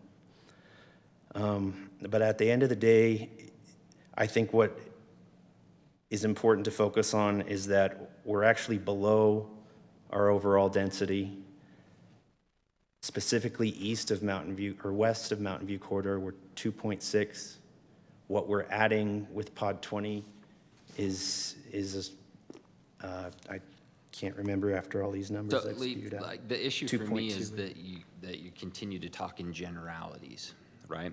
I mean, that was the case years ago when the whole thing was what if, and we'll see. As you just put it, there's not much left. What's troubling me, and I think what's troubling staff, et cetera, at this point, is that your comment that there's no perfect way to exactly account for it. Well, there should be. We're at the end. Well, that's what we're looking for, is some finality. We want to know what's going where and tidy these things up to continue to say it's good enough and we'll continue to figure out later. It isn't good enough for me at this point. I can't speak for anyone else. I fully understand where you're coming from. But that's where I'm at. Fully makes sense. And I think that previous staff and administration realized the same thing in Amendment 4, which is why Amendment 4 added the language that even if something doesn't perfectly transfer, City Council has discretion to adjust it, because staff and developer now twice, Amendment 4 and now, has tried to perfect the math. We originally submitted this and started this conversation in May of last year, and your staff and us still hasn't been able to get it perfect. And I think that's why Amendment 4, all the people you have here now weren't here, lots of your staff wasn't here. I think that is why that So what you're asking us to do is do that work. Correct. Is do that work for you and say, okay, here's what the zoning is going forward, that's what you get. No, we've both worked on it together. Our ask would be to reference the clause that was added in Amendment 4 that says if the perfect zoning transfer can't be figured out, City Council has a right to approve what they want at their discretion. That would be our ask, not to have the city do our work. I feel both of us have done our work literally since May of last year, and we still aren't there. I just want to add this. So the discretion of the council, I think we all want to try and be fair here and like come to a reasonable understanding of what's supposed to happen. Would it help if we lock the number down? What do you mean, lock what number down? Well, we're asking for, Can you step in front of the mic, just for online stuff? So there's, I believe, 2,922 units. currently in Land Use Master Plan number 5, which allows us to build roughly exactly 1,648 units south or west of Mountain View Corridor, depending on how you look at it. It's really southwest. So to make it the answer short, my answer to that would be no. I don't really care about the total number of units and total number of acres anymore. That's the generalities I don't want to deal with. But that's not and the what number. what I'm getting from staff is, look, we have the zoning. We're nearing the end. We should know where units are going to be. That's what we're looking for. Correct me if I'm wrong, Blake. But with number 2, identify exactly what's being transferred where. And you mentioned, I forget which number it was, but we need to see where those units are going to lay out. We need to see where they are. That's what we need to see. And that is what that sheet in front of you that has been in previous staff reports and work meetings was intended. Satisfy what you're looking for, Blake? I haven't used that in analysis. It wasn't part of the application. It shows the number of units. We have 1,648 units that we're allowed to have per the NDA. We're asking for 1,471. And I think a critical note too that. So here's my problem with that, and I've at least in my experience at this point dealing with SLR and a bunch of these others, is that that's the total number, but you can't fit them all in there. It's not, to me, it's not a real number because of the zoning, because of the plan. Well, you can't fit them in there unless we make Unless an at our accommodation discretion. to it, unless we discuss to do it, yeah. Approved Land Use Master Plan number 4, that's essentially the zoning. Correct? You already approved it, so it already exists. Mm-hmm. So what we're asking is for you to approve Land Use Master Plan number 5. And I think a critical piece of information, critical, that Blake referenced that I think will help all of you make a decision, is if we boil all this down to the zoning from 09, regardless of the initial ask of 2,200 homes, we just go down to zoning and acreages from 09 from the MDA and calculate what would be allowed, it's 3,300 units. Go ahead, Blake. So the lump that was approved in 4, if you read through all the amendments that we've done throughout history on this, it is an exhibit to the plan development approval. And so all that approves is an exhibit. It's basically a general plan for that MDA, but it didn't amend the 2008 general plan or the zoning, so it didn't rezone. We should be either rezoning or tracking everything with this density transfer as we go along, which is really what we're looking for. I don't know if we need the per pod layout like was handed out. We're okay with the bubble plan, but I think it just needs to be cleaned up. Yeah, I think this is where, so let me just finish this thought out here, right? So when you calculate the acreage and the density, the idea that I feel like is happening is we're being asked to change the zoning to allow all of those units to be built. And I'm not suggesting those calculations are wrong. What I'm suggesting is I don't necessarily yet see that the underlying zoning from 2008 allows all of those units to be built because of the density limitations. Not just because of a broad MDA says you can build 4,500 units. It's 4,500 units if all the land is appropriately used for the right densities. It's not just we have to keep changing the zoning to allow you to build all the density that you think you're entitled to under that big calculation. And what I'm trying to reconcile is, have you already exceeded, that's kind of what I'm saying here, you've already exceeded the maximum density in 11 areas? So per general plan, can I give you the? That's what I'm trying to reconcile. Can I give you the same analysis? If you've already built too many, why do we still have to continue to build more? That's. So the zoning analysis, because the zoning doesn't jive with the general plan right now. So the zoning analysis shows the following pods are in compliance. Go through this again. Bring up the pod map while you're doing it for them. And I actually think this is the more important one. The zoning is what rules This is what's the day, effective. right? The general So- plan will be amended to fit the zoning that we do. It's kind of silly to amend the Basically, 08 right? general plan, But it's the but, zoning that matters. okay, so these ones are in compliance. Pod 7, Pod 10, Pod 14, Pod 15, Pod 17, 19, 20, 21, 5A, 5B, 8A, and 8B. So the ones that are not in compliance, oh, did I say 11 with that group? No. 11 was mixed. Their analysis had the roads taken out, but we typically don't take the roads out of the pod for analysis, so 11 was in compliance. The ones that are not in compliance are 9, 12, 13, 16, 22, and 23.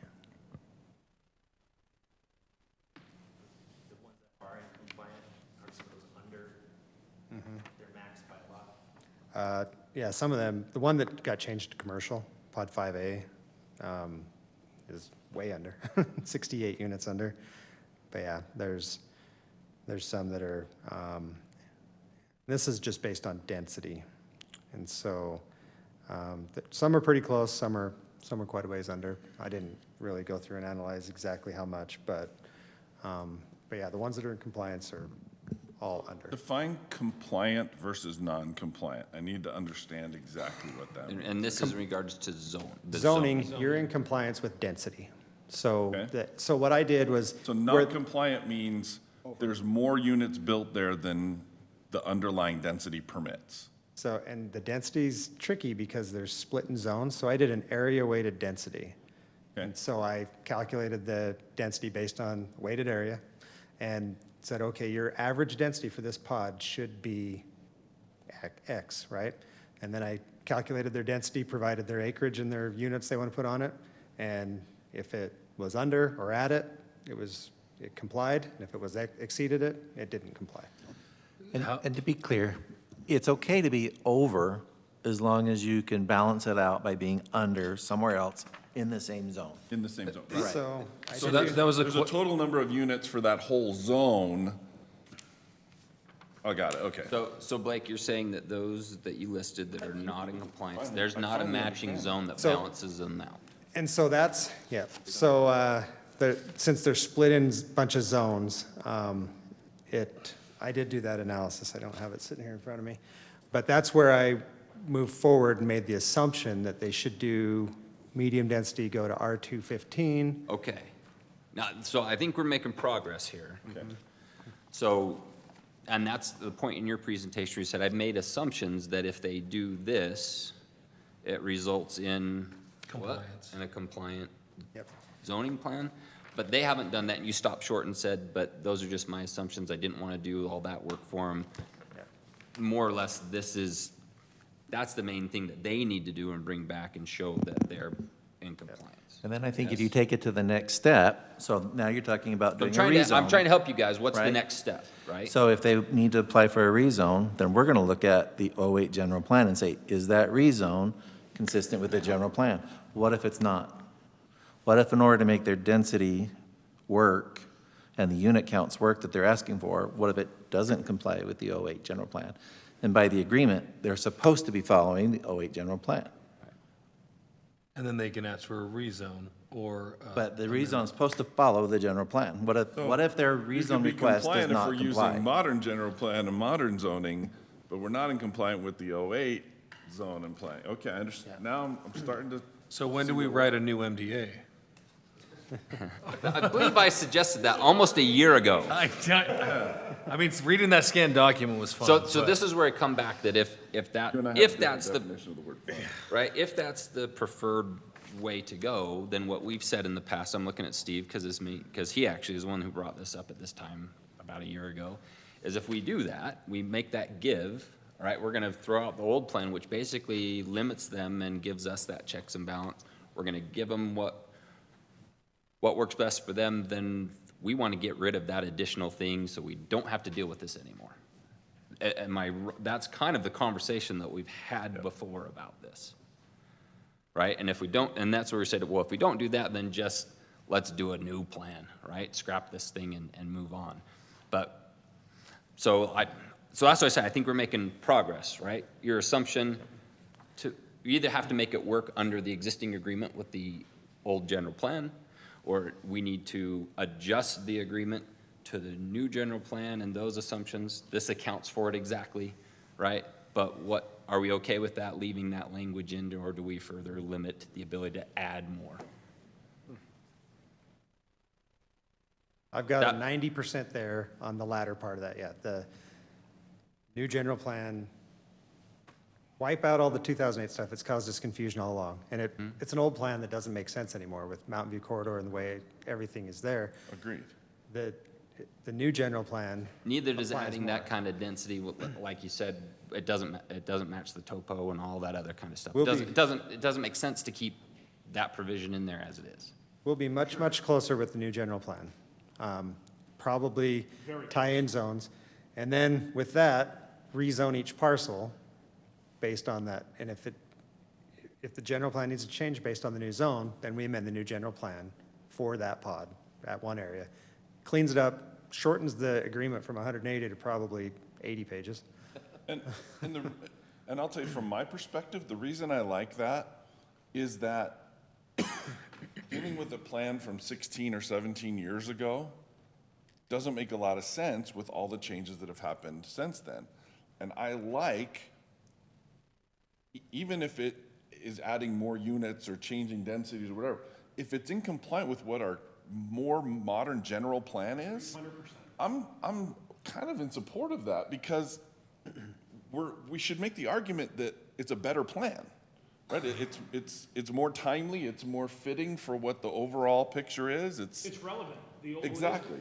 Our picture is much clearer now than it was. So I hope that in the communication, I'm not trying to jam up good development. Does that make sense? I want it to be good development, and the unit count isn't the most important part to good development, but I just want to make sure that we're resolving whatever those issues are kind of once and for all, and we have a clean, good, firm place to step forward from, so that if there are future changes to be made, which, look, we should acknowledge that 10 or 12 years from now, as you're getting into the last ends of the units, there might be some changes. The market could change, things could be different, so.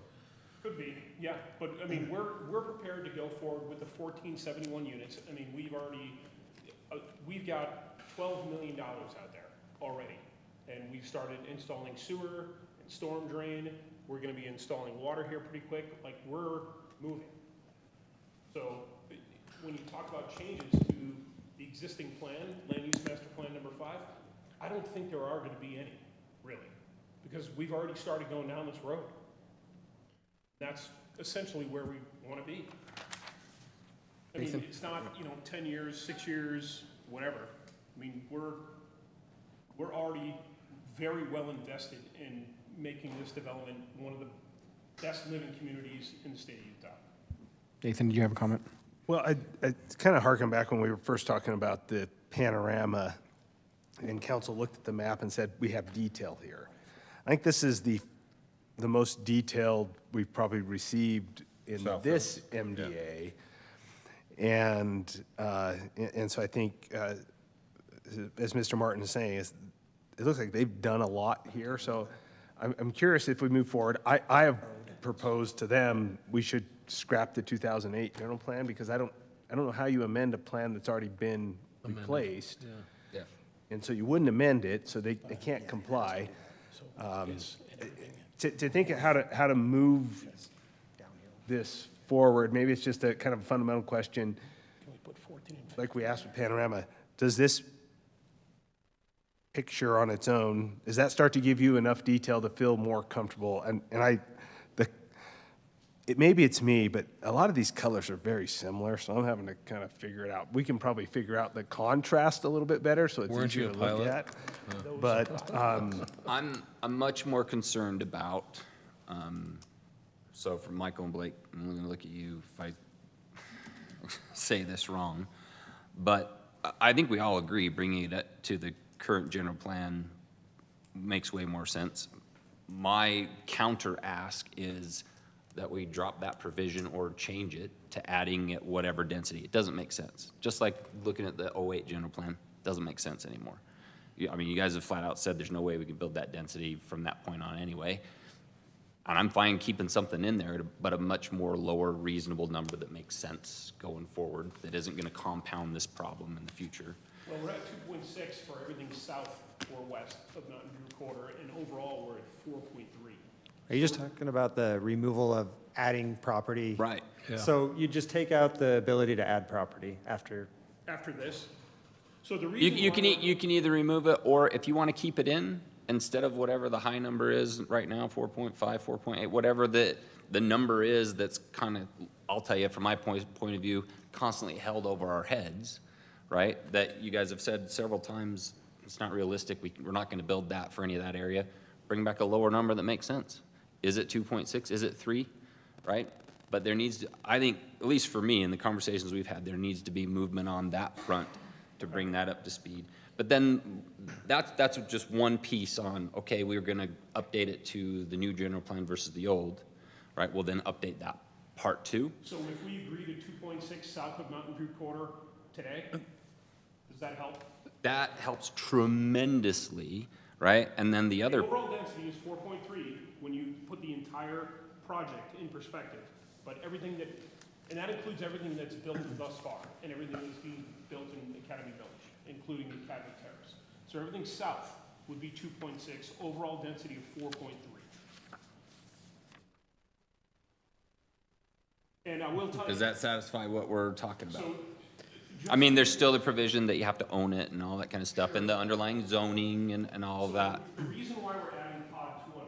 So I'm looking down the line, right? That's been the issue for us, is adding more units. The reason why we're adding pod 20 is because the water tanks moved from Rosecrest property to our property.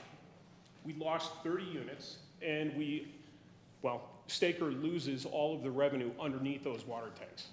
So the deal was, and it's still verbal, and we need to obviously memorialize it, is if we entitle that land for them and put it in the MDA, they will not charge us the roughly $8.5 million worth of revenue that they're gonna lose by having the water tanks sit on that property. That's the reason for adding pod 20.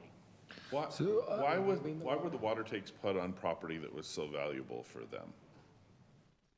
To expedite the overall development, because there was an issue with the Rosecrest and having the water tanks on that site. That's why we moved them to our property. And that was done well over, that was a year and a half ago. Where's the water tank going, Blake? Where is it going? Yeah. You can see them on the map here. Dollars and There's the little cents. circles. Little circles. They're Dollars and cents, Steve, is that if they don't do that, then it costs even more money because they can't continue developing. So we could either put the land in our MDA now, or we could just have them deed the land over to us. We'll own it, and then when it makes sense to develop it, we'll deed it right back. So So it's gonna happen one way or another, but I wanted to be front door and not be. I'm just not okay with pod 20 on there. Yeah. I'm just not okay with pod 20 on there. I'm sitting with the mayor's. Pod 20 is as close as the border it is with camp is a no-go for me, but even if it was like the other pod 13 or was that 17 or 12 there? 12, I guess. That's got some buffer zone at least, but you've got houses and you got a road That's going the right 500 into. That's your shooting at yeah. 500. I just. Sure. One of the Exhibit B in your staff report references this exactly. If you remember in '07, Camp Williams bought the land that you can see on the current slide where the red line is, in addition to the existing Camp Williams line. Is that the A-Cub? Where the, no, the camp bought that direct out? No, that's Camp's property. Okay. But the Red line? original, that it was '07. Originally from that, if you looked pre-'07, the Camp Williams line is south of that, 1,320 feet. That is where the unincorporated boundary of Herriman lies. If you look at the East Herriman master plan, when you get to the military part, it says there's a suggestion, a recommendation, to be 1,320 feet from the closest residential boundary. And I would guess that 1,320 feet was created based off of the land they purchased in '07. That was 1,320 feet from that line. Yeah, but then you're putting, So, houses right on the property borderline of Camp Williams. Technically 1,320 feet from the previous 1,320 camp. feet is a quarter mile exactly. Yeah. I don't know that it's necessarily just, And I find it ironic that that number 1,320 that was in the master plan came right after they purchased this land that created a 1,320-foot buffer. And also in your staff report was a photo showing the Pod 20 and how it laid out. Yep. And that it's right on the valley crest, hillside, and then there's a steep valley and then another crest that separates it from Camp William. So, I mean, my question for you two, you're saying that you don't like Pod 20 at all, you don't want to see anything built there? No, Because I'm just thinking from, if I own that property, you can't tell me I can't build anything. You can build it, you can build FR 2.5. But they don't own it right We now. zoned this, we went through as a council and zoned this FR 2.5. Not, there's a reason we all zoned it FR 2.5. It's the same argument we had with Laguna Malibu. Same exact Well, argument. that's what I wanted to get to. That's what I'm is saying. I don't, everybody has a right to you don't develop. like that, but what else? One, they don't own it. I don't think we should be adding it if they don't own it. That's my bigger, I mean, honestly, that's my bigger issue. I mean, I know the front door versus, I get that, but I don't think we should allow it because they don't own it, right? I just don't. I think the MDA is kind of clear on that. And then two, the underlying zone is at FR 2.5, correct? Michael, am I correct? The underlying zone of 20? So it's 1 unit for 2.5 acres. That, and we created that as a council to help with that buffer. We're not saying you don't develop it, but the densities they're proposing up there. Okay, so that, I mean, that's what you oppose is what they're planning for that. No. No. One unit per 2.5 acres. Right. It's a forestry zone. And we created that as a council for a buffer because we wanted additional buffer past the camp. And the camp, you go on a ride with the camp and they very much, I mean, they're seeing that this similar development on the other side. It's concerning. I also think it's a bad assumption to assume that they can't move their own property line for their own buffer zone and not requiring that again for cities. Again, I'm on board with everything else you guys have talked about. I am. My hang up now is 20. And again, I'm not trying to be difficult. I'm just saying I've been open with that from the beginning that I don't love that. I thought I was making progress. Yeah, I understand that. And I appreciate your concern, but that whole addition of Pod 20 is the largest part of this whole amendment for us. It's either we add it and get it entitled for staker, or we have a real big bill to pay. And we're not prepared to pay roughly $8 to $8.5 million for lost revenue. Are there other locations for the mining water agreement. tanks?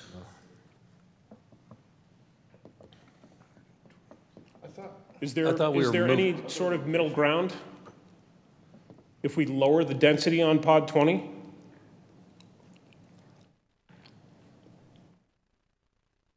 What's the acreage of 20? 118 acres.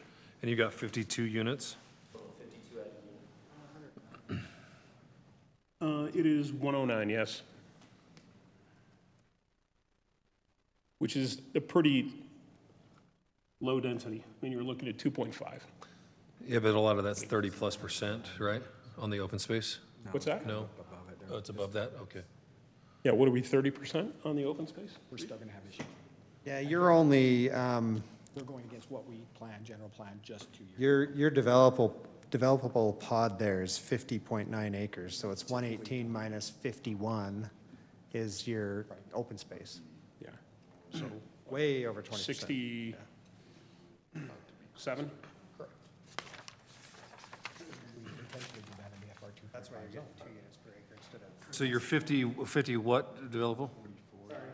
50.97. 50 point, So is 51 acres of the developable. yellowish color, the developable part of the pod that you're seeing there.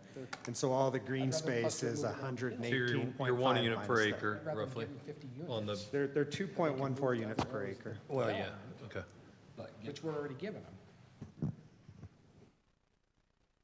And if you reference Exhibit B in the staff report once again and go to the general plan, East Area Master Plan from '08, even though it's now zoned forestry, I can't remember the technical term, but if you go back to '08, and this was shown in your work meeting, and you overlay the map on our land use map and look at what was zoned for Pod 20, what was then classified as low density of 2.5 units per acre in '08. That is not currently what it is zoned for, but we showed that if you went back there and overlaid what we're doing, we're actually 6% smaller with the same amount of we density. keep on going back to I'm 08, saying, though. But then we're trying to give you more density by going to the new zone, the Agreed. new That's general why plan. this is a mess, is we're talking about '08 on the rest of our thing, and then we go to this one, and there's nothing clear of what zoning, and in Amendment 1, 2, 3, 4, we didn't Well, that's what I'm saying, like, that's what I'm reference saying this is zoning. we're talking about giving you more density to bring you up to the newer general plan. Yeah, Means you okay. have to give Below, up all the other without, garbage, too. but yet you're trying to come back to the '08 on this area. I would rather give you, You can have it both ways, I understand. I was just. right, that's kind of what I'm saying. I would more was rather, adding I would info rather, to show how messy it is. and I don't know how you could fit it, Oh, but we I'd know rather, how messy it is. personally, I'd rather take those units that are in Pod 20 and put them in the rest of the, Yeah. And where it sort of heads up a little bit northwest and cul-de-sacs right around this point right here, it keeps it a little bit further away from Camp Williams land, would that be? if we do this, it's going to open the door to the. Yep. Well, Sorry, go ahead. Sorry, Craig. I think we'd have to see that, just, I can't quite tell what you were Can I suggesting. approach? But I think what we're trying to say is, we're not opposed to granting 50 units, we just want to make sure we're putting them in the right place. And we're not sure that right up against Camp Williams is the best place to do it. Agreed. So if I Oh, it's clicker on the back, sorry. cul-de-sac this. Here, and X this out. I'm sorry. No, we're improvising. I lose those units, and I stay further away from Camp Williams. Well, you wouldn't lose them, you could put them in other location. Potentially, but for the purposes of what we're talking about here, we're still looking at 1,471 units, but we would lose this portion of it. The 1 acre ones up there. What he's Yep. suggesting is the, Yeah. So obviously, this would be an approval with conditions, of course, but I'm willing to make those concessions. but you see that and if you look at that thing that's in the, sorry, thank you. Sure. Now I understand what you're talking about. Yep. If you look at that map in the staff report where they have the red lines and the blue lines and do you guys see this? Yeah. This one here? Yeah. So it kind of would stop it all before it gets into that corner over there. From that topo.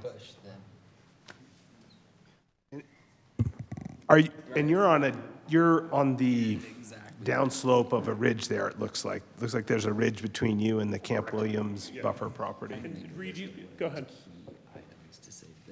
So there's a ridge and then. I'm a hoping I valley can, and then a ridge. I'm hoping I can simplify a little bit because everybody's kind of getting a little confused.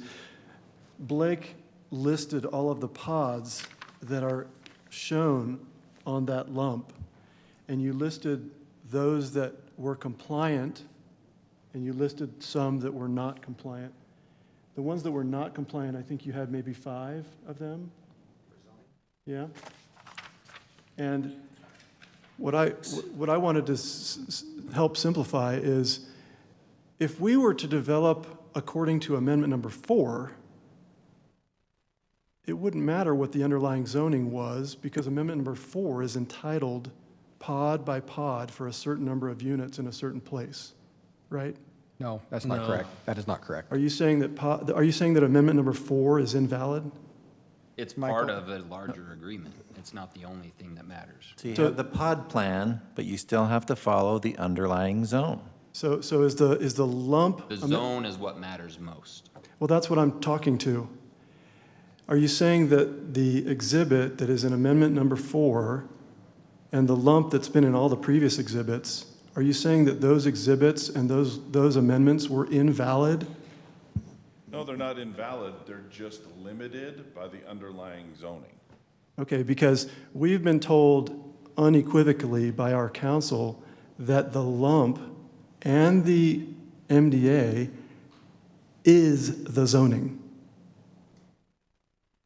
I'll look at our council. I'm not the attorney, but I don't think he's He is. online. Yeah, I'm not our attorney. I'm just saying that that's what we've been told by him. And I trust Michael, because he's my guy. That the MDA, that the lump is the zoning. So as we've discussed this previously, in the MDA, you have a specific attachment that is the zoning map, separate from your land use plan, right? And we understand that the land use plan is signaling, this is our plan to put units in this area of this type. That's fine. But the MDA also says you still have to pay attention to the underlying zone. And then you can cluster in some areas as long as you balance it with lower density in other areas. And that's the study that we've asked for, I've asked for multiple times, that has not been satisfactorily produced. So if that's, Go ahead.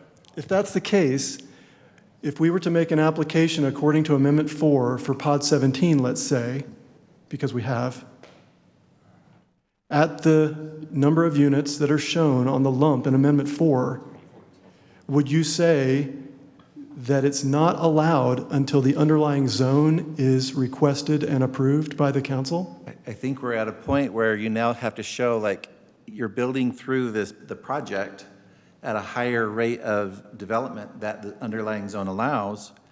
Where are you going to be under? Where are you going to reduce? Where are you going to be under in other places? That was one of the things I identified in my staff report is you have, you're over here, and that's fine. The MDA lets you do that.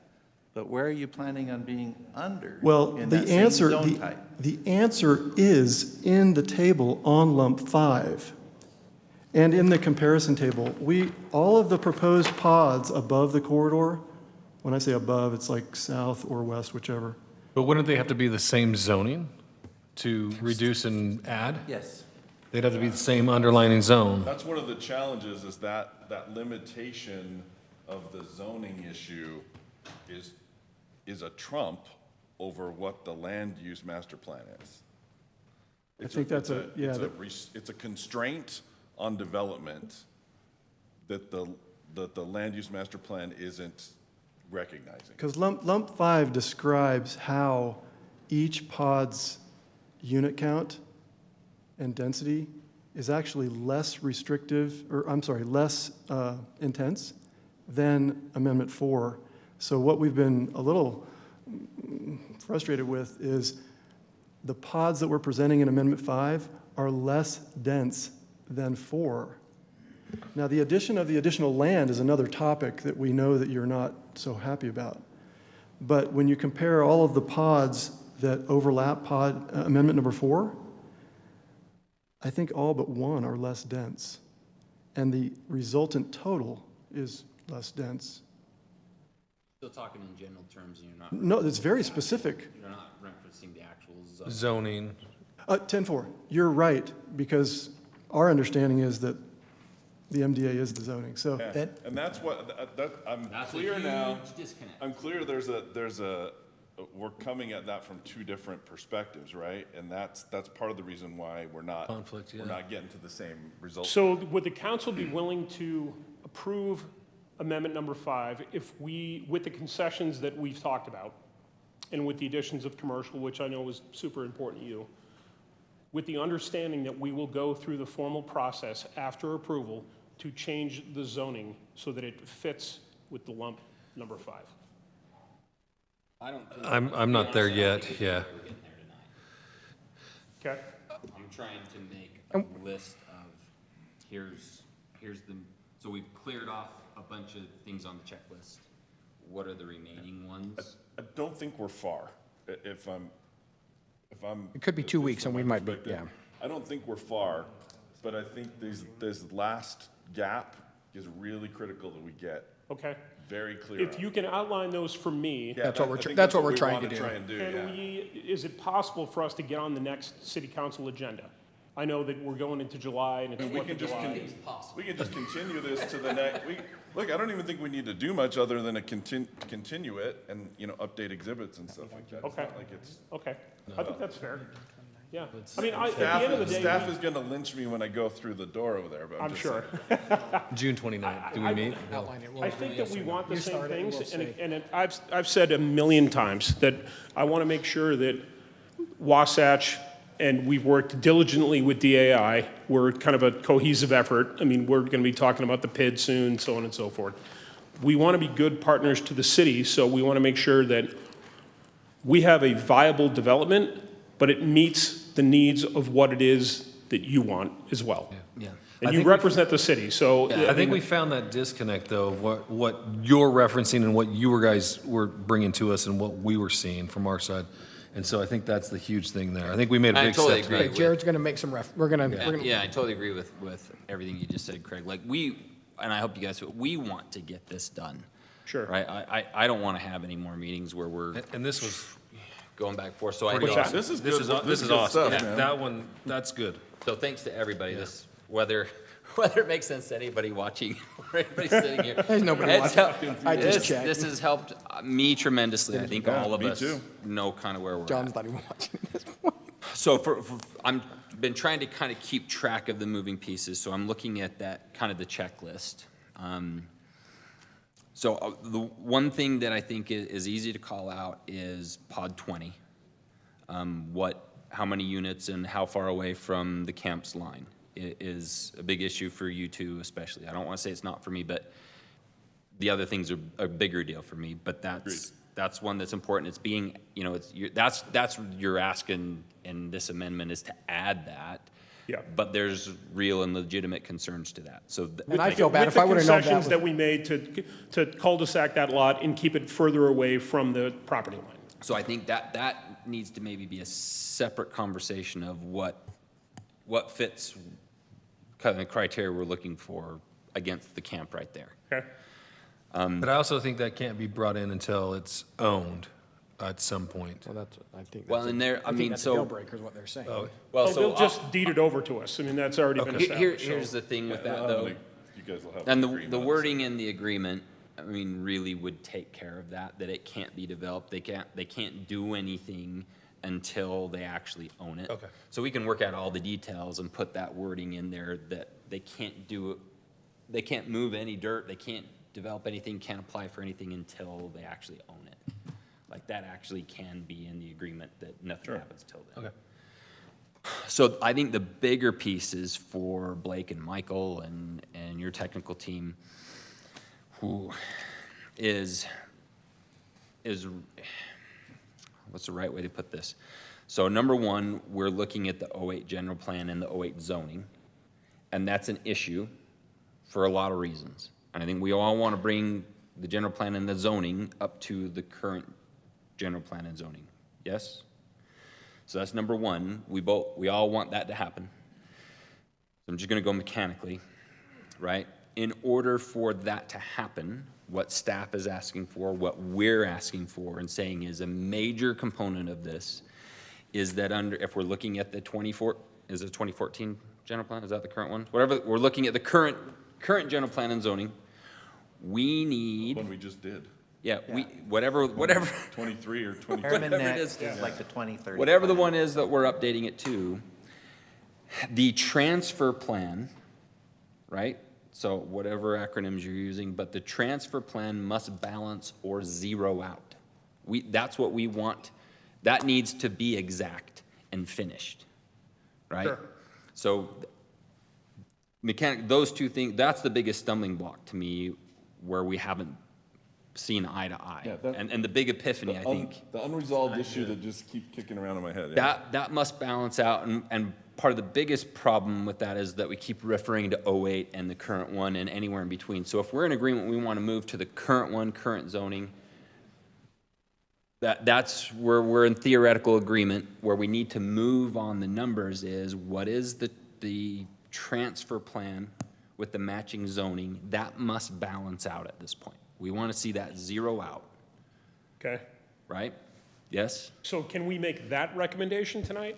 So those two things, but then the other, so to me, that's the mechanical part that's the biggest lift, really, right? The next part is if we get to that point, do we leave the addition clause as it is, or do we ask that it be removed or amended? I think we'd all like it to be removed. If you flat out remove it, this goes so much faster. If we amend it, like I'm not opposed to adding more to it, but it doesn't make sense to keep it As long as we can keep the runs with the land clause in place, so if we sell a pod off to a home builder and we make conditions that it's developed to the standards of what we have here in lump 5, that won't affect the sale of a pod. Does that make sense? Yeah, I think it does. Yeah, I don't think we have any problem No, with that. I don't think there's a problem. I think it's additional. I think it's outside- additional Sure, land. sure, outside of this. As long as it runs with the land and we can still have that.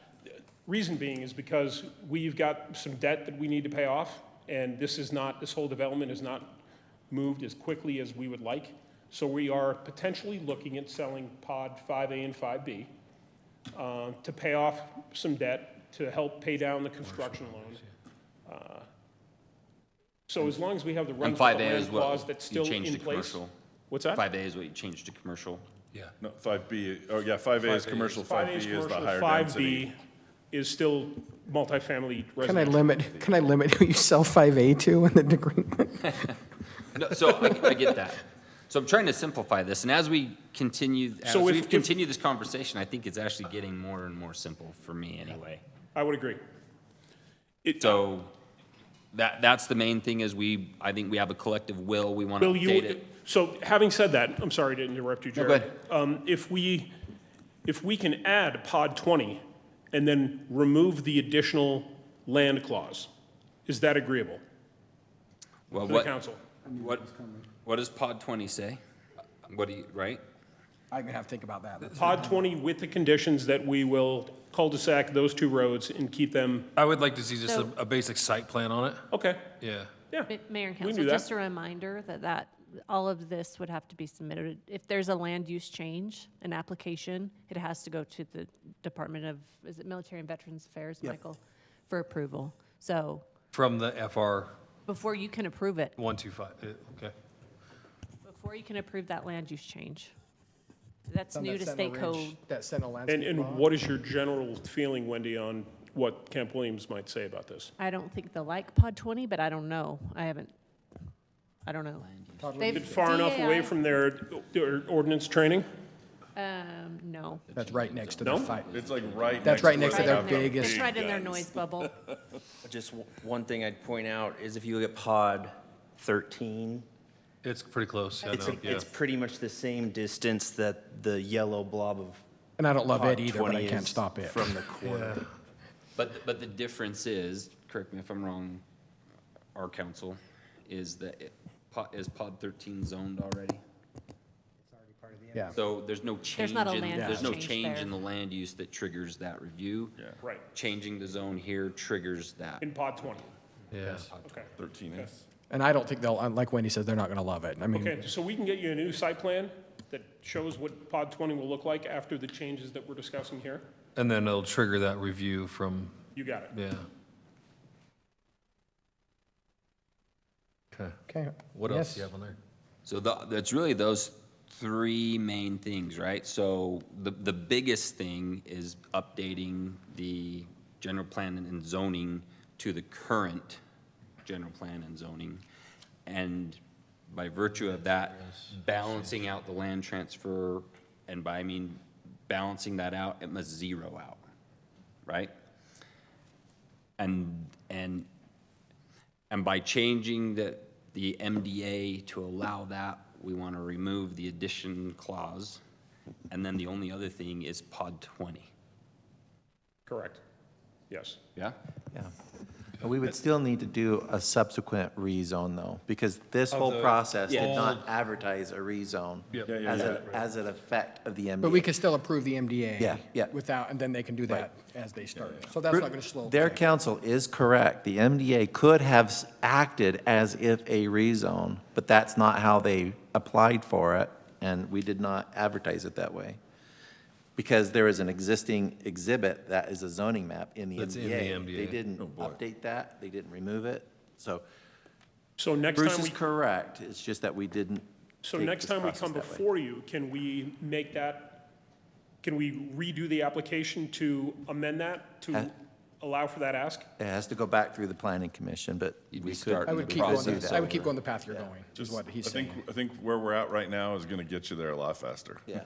To updating All it right, to the I go- newest plan. That's fair. Yeah. What I'm hearing is, just so I'm clear, proceed with this application to approve this, but they need to submit a rezone and general plan amendment application as soon as possible to start that through the process. In accordance with accordance with what's what the on NDA with what we lump number approved. 5, with pod 20 being adjusted and then having to go in front of Kemp Williams. Is that right? So those are our conditions. Make the motion, Jared. I don't know if it's a motionable thing yet. Yeah, I don't know.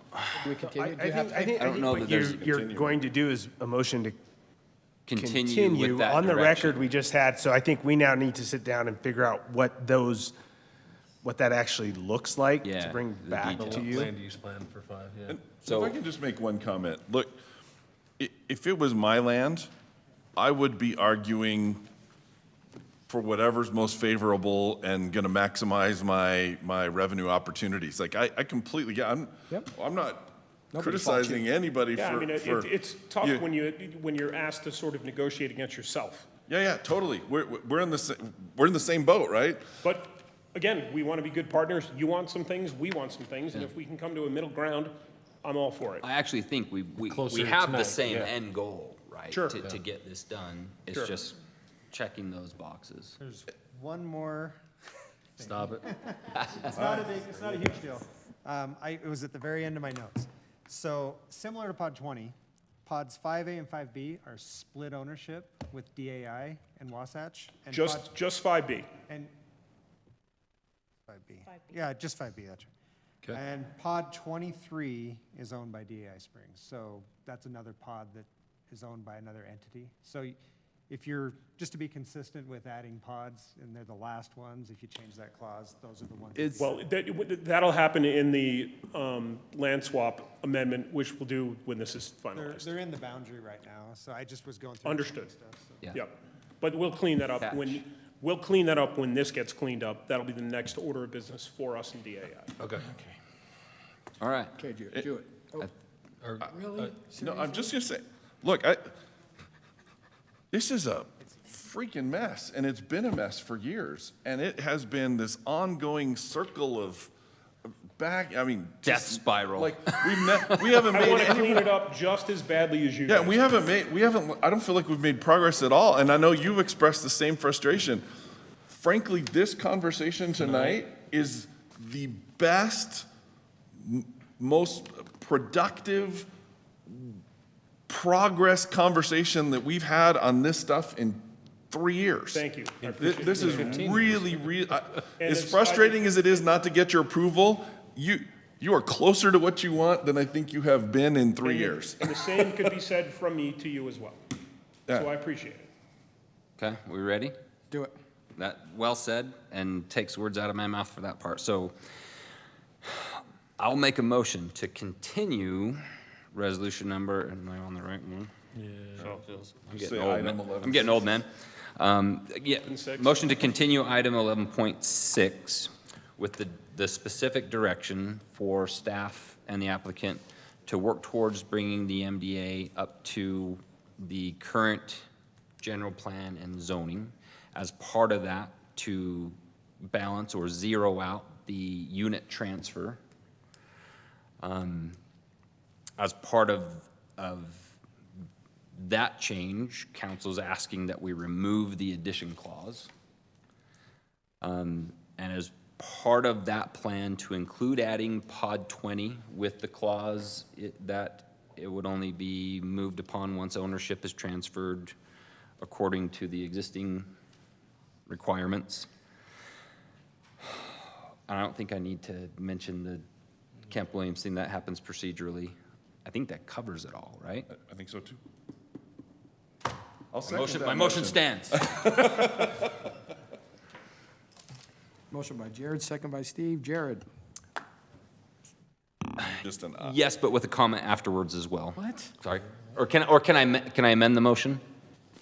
Sorry, what? There's a motion and second. I just want to add that, whether it needs to be official or not, our commitment to have it on the once those things are done, have it on the next agenda possible. Thank you. Okay, there's a substitute motion. Can I get a second to the substitute motion? I'm trying to be official tonight. I think you just tell us that as well. Yeah. That's, all right. Yeah.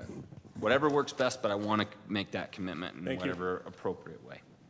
Okay, so the motion, Yes. we'll go with the first motion because Nathan still gets it. Okay. So Yes. Jared, yes. Teddy? Yes. Steve? Yes. And I'll vote yes. Thank you. Thank you. Gentlemen. Appreciate it. Thanks, guys. Thank you. Okay, 11.7, discussion and consideration of interlocal agreement with the Olympia PID to reimburse for the construction of Olympia Boulevard. 2 minutes. I was telling Wendy, I had a full head of hair before we started doing Wasatch South Hills a few years ago. So look what it did to me. You did. I did too. Okay. This one should be much simpler. So, project is Olympia. This is a roadway that runs parallel to Herriman Boulevard, somewhat. So in the 2023 legislative session, Senate Bill 2 allocated $14 million to Herriman from UDOT to construct a roadway that connects to 126 South to 6400 West, as shown here in green. The developer's also looking at doing the little leg that ties into 7300 West, and spoke with the bill sponsor, and the bill sponsor said that that was totally understandable and could be used, the money could be used for this. So this agreement is not a typical reimbursement agreement because we're doing an agreement with the Olympia Public Infrastructure District. That's why it's an interlocal agreement, but it essentially is a reimbursement agreement. The funds have come in, or have they all come in, Kyle? So we've received all the funds, $14 million sitting in the bank. The agreement's written such that if it goes over $14 million, it's on the Public Infrastructure District to cover any overages, so the city's not liable for any additional costs. Construction's anticipated to start this fall and be completed by next summer. And just on a side note, 7300 West should be on the same schedule, and there should be a similar agreement coming for that at a future council meeting very soon. And we're working to do the same funding allocation for Herriman Boulevard between 7300 West and where it currently ends. So council recommends approval, or staff recommends approval for this item. And if you have any questions, Just to clarify, you're talking about from Main Street up to where? To the 126th intersection will be 7300 West. So we will build the infrastructure before the homes get there, like was asked. God bless America. Okay, I'll look for a motion. I'll make a motion to approve Resolution R24-2024, approving the interlocal agreement between Herriman City and Olympia Public Infrastructure District 1 with respects to the construction of Olympia Boulevard. Motion by Teddy. Second. Second by Steve. Steve? Yes. Teddy? Yes. Jared? Yes. And I vote yes, that motion carries. Okay, that brings us to the end of our evening. Future meetings, next planning commission meeting, June 19th. That's great. 7 o'clock. Next city council meeting, July 10th. We're not meeting the end of June? We're not meeting the end of June? No, Why do we not meet the end? unless you all want to. No. July 10th is the We'll next we'll city bring it council back in July. Okay. No, I'm not pushing for it's that. going to take us that much time, but anyway. Okay.